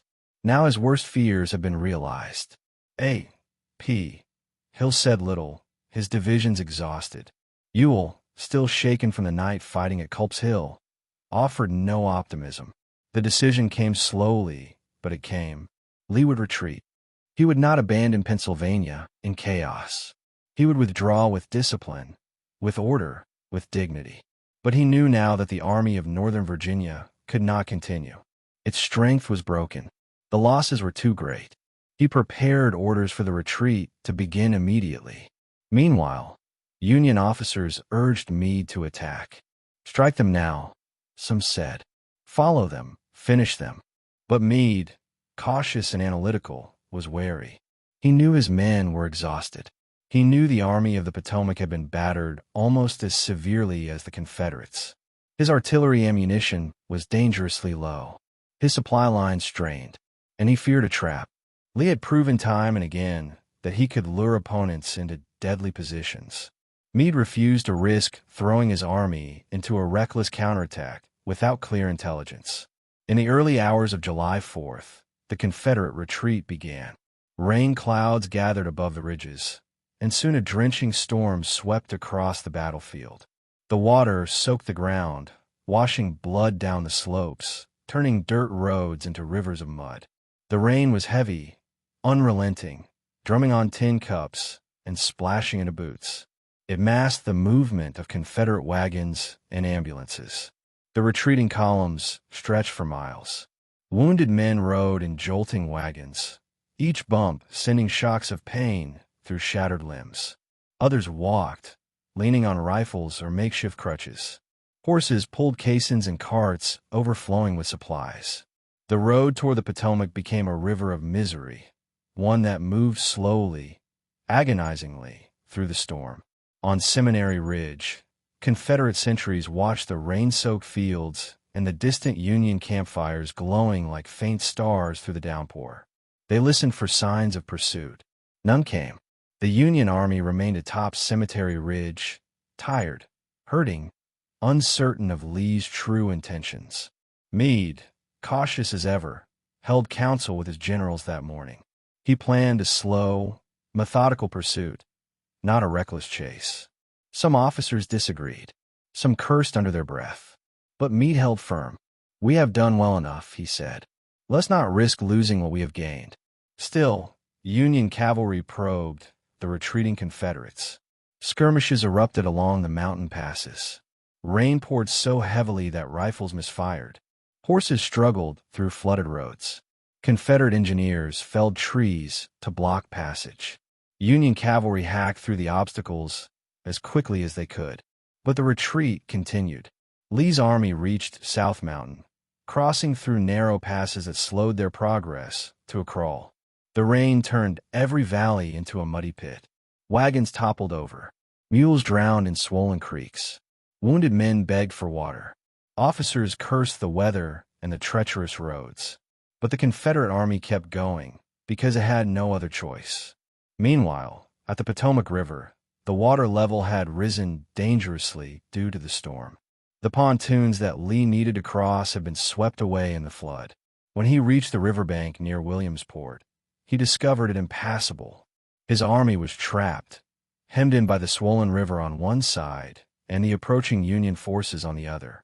Lee ordered defensive earthworks to be built immediately. Thousands of exhausted soldiers dug trenches with bayonets, tin cups, even bare hands, anything they could find. The Confederate army fortified its position desperately, preparing for what they believed would be the final battle, a last stand they had no hope of winning. For a moment, it seemed that the war could end there. Meade's army was closer than it realized. If he had attacked quickly, if he had moved his corps with reckless speed, he might have trapped Lee against the river. He might have destroyed the Army of Northern Virginia.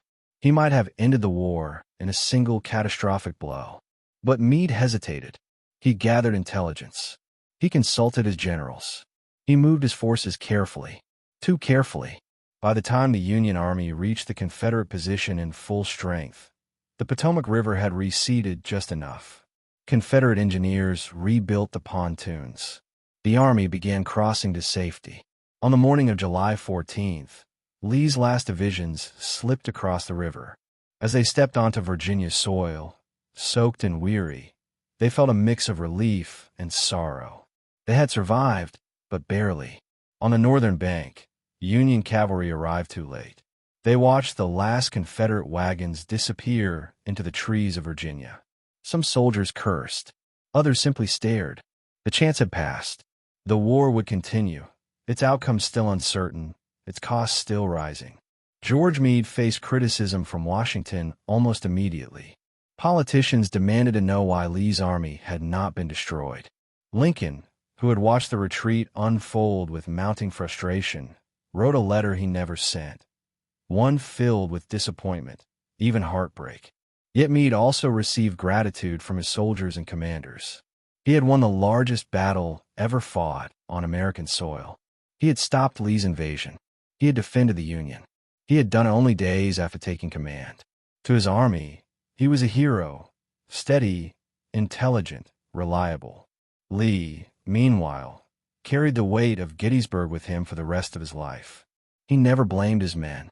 He never sought excuses. But he later admitted that he had overestimated the invincibility of his army. Gettysburg humbled him in a way no other battle had. The fields at Gettysburg slowly quieted in the days that followed. Union burial details moved across the land, digging graves beneath the hot July sun. The dead were collected carefully, one by one. Names were written down. Families were notified. The town mourned. The living, shaken and hollow-eyed, tried to return to something resembling normal life. But nothing about Gettysburg was normal. It was a turning point, one marked not by triumph, but by a suffocating sense of inevitability. Because although the Confederacy survived the retreat, the high-water mark had been reached, and now the tide was beginning to turn. The war would continue, But the path ahead would no longer rise toward Southern victories. It would slope, slowly and painfully, toward the Confederacy's undoing. Gettysburg was the moment the Union began to win. But its real meaning, the deeper, heavier truth, was still waiting to be written. And only one chapter remained. Chapter 15, Legacy of Gettysburg, Cemetery, Lincoln, and the Turning of the War. In the days after Gettysburg, the battlefield did not fall silent. It groaned. It whispered. It breathed with the shallow, ragged exhalations of thousands of wounded men who still lay scattered across the fields, orchards, and rocky hillsides. July's heat settled over the land like a suffocating blanket. The air was thick with the smell of smoke, death, and decay. Flies swarmed everywhere, thick, relentless, landing on bodies, on blood-stained uniforms, on exposed wounds. The battle had ended, but the suffering had not. Union burial details fanned out across the fields, stepping carefully among the fallen. Many soldiers had lain in the same position since they fell, arms outstretched, fingers curled inward, faces frozen in expressions of fear or shock or blank, dreamless exhaustion. Some bodies had begun to swell. Others were stiff, rigid. The ground was so hard and dry that digging graves became its own punishment. Shovels rang against the soil with a metallic clang. Men wiped sweat from their brows and paused frequently, overwhelmed by the enormity of the task.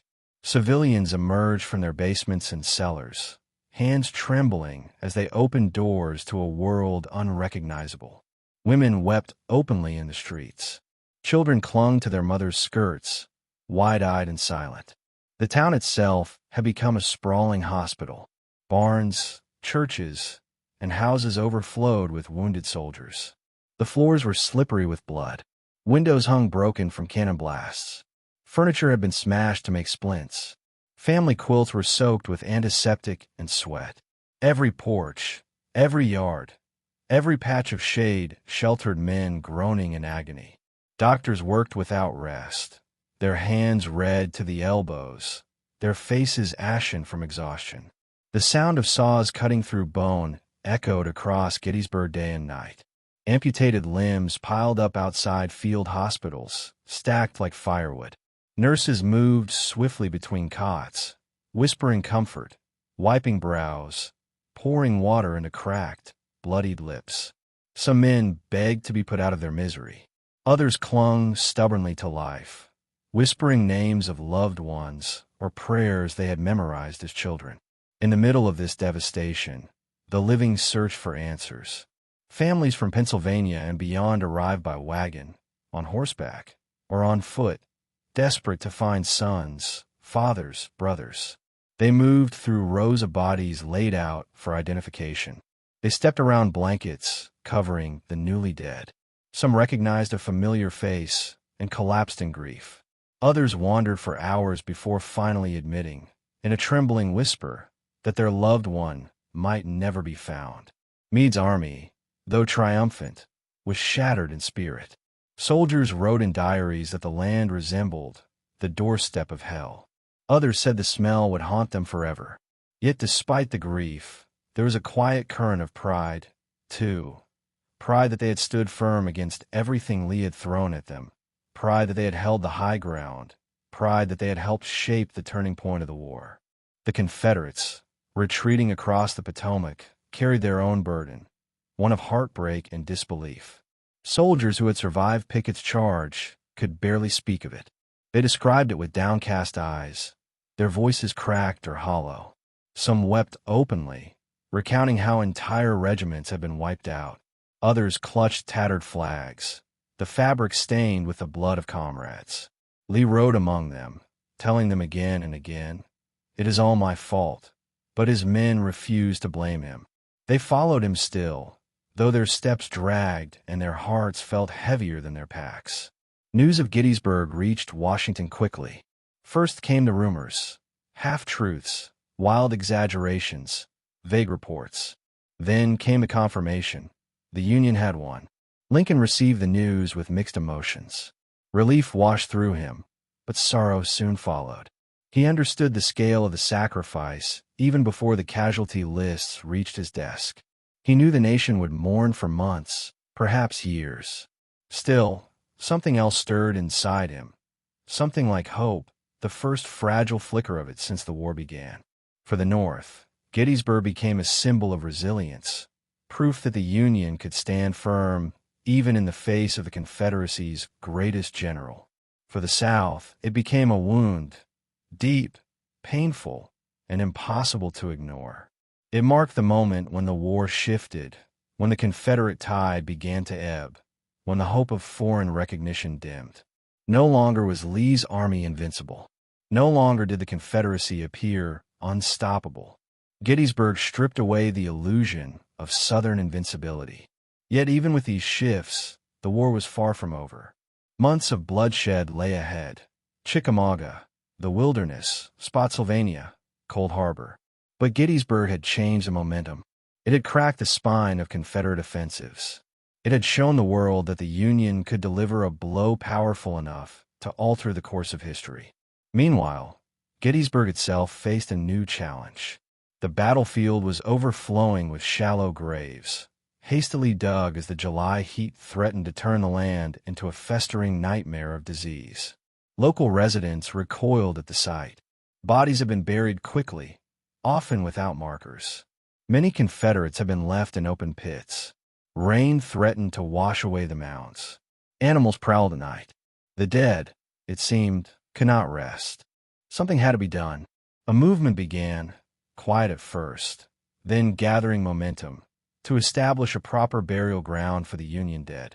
Wealthy citizens, state governments, and concerned families contributed funds. Workers set about exhuming bodies from temporary graves. It was one of the most gruesome tasks imaginable. The first shovelful released the stench of death, trapped beneath sun-hardened soil. Coffins had to be pried open. Bodies had to be identified if possible. Many were not. The remains were then placed in new graves in what would become the soldiers' national cemetery. The work was slow, heavy, and heartbreaking, but it was necessary. The cemetery, designed with care and respect, began to take shape on Cemetery Hill, high ground that Union troops had fought desperately to hold. Rows of simple headstones, evenly spaced, marked the resting places of those who had fallen to preserve the Union. Grass was planted. Trees were selected. The land transformed from a place of horror into a sanctuary of remembrance. As the cemetery neared completion, plans formed for a ceremony to consecrate the ground. Edward Everett, a renowned orator and former Secretary of State, was invited to deliver the main address. But the organizers, almost as an afterthought, extended an invitation to Abraham Lincoln, asking him to provide a few appropriate remarks.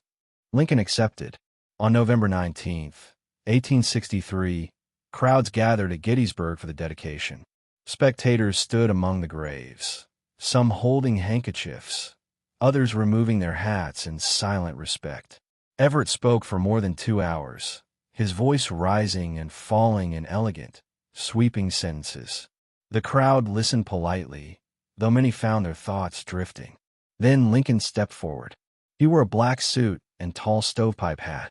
His face was thin, lined with responsibility. He held in his hand a small sheet of paper with only a few lines of text. No one expected much. He was not the featured speaker. He was merely the president, offering closing remarks. He began to speak. 47 years ago, the words drifted softly across the cemetery, carried by the autumn wind. They were simple, almost plain, but they cut deeper than any speech given that day, or any speech Lincoln would ever give. He spoke not of victory, nor vengeance, nor triumph. He spoke of sacrifice, of the ideals that bound the nation together, of the unfinished work the living must carry forward. He spoke of a nation conceived in liberty, and of a new birth of freedom. He spoke of the dead lying before him, not as casualties of war, but as the guardians of a greater promise. And he ended with 16 words that would echo through history. Government of the people, by the people, for the people, shall not perish from the earth. When he finished, there was no thunderous applause. The crowd was too stunned. Some thought the speech was too short. Others were moved beyond words. Only later, when the text spread across the nation, did Americans understand the magnitude of what they had witnessed. Lincoln had given voice to the meaning of Gettysburg. He had transformed the battlefield from a place of sorrow into a symbol of national purpose. As the war dragged on, Union soldiers carried the memory of Gettysburg with them. They spoke of Chamberlain's stand on Little Round Top, of the tenacity of the Iron Brigade, of the stubborn resilience of the 11th Corps, of the courage reflected in every regiment that held firm through 2 days of chaos and one colossal assault. Confederate soldiers remembered it too. Remembered the march across the open field, the thunder of the artillery, the awful realization that the charge had failed, the long retreat through rain and mud. For them, Gettysburg became a place of mourning, a reminder of what could have been, a shadow that followed Lee's army for the rest of the war. As years passed, veterans returned to the battlefield. They walked the ground where they had once fought. Old men, supported by canes, traced the lines of stone walls and fences. They pointed to ridges and hills. They wept. Some Union and Confederate veterans shook hands, bridging an old age divide that had once seemed too deep to cross. Gettysburg became a shrine, not just a memory, but of meaning. A reminder that war is not a story of glory, but of devastation. A reminder that men fought not just for land, but for ideals larger than themselves. A reminder that the Union, fragile as it was, had endured because ordinary soldiers stood firm on a series of ridges in the heat of July. Gettysburg marked the turning point of the Civil War. But its legacy endures because of what came after. The understanding that sacrifice must lead to purpose, that the fallen must inspire the living, that history must teach us not how to wage war, but how to seek peace. And so, in the quiet of the Soldiers' National Cemetery, where rows of simple stones gleam beneath the evening sky, the legacy of Gettysburg lives on, etched not only in marble and granite, but in the very soul of a nation that was tested, broken, and reborn on those fields in the summer of 1863.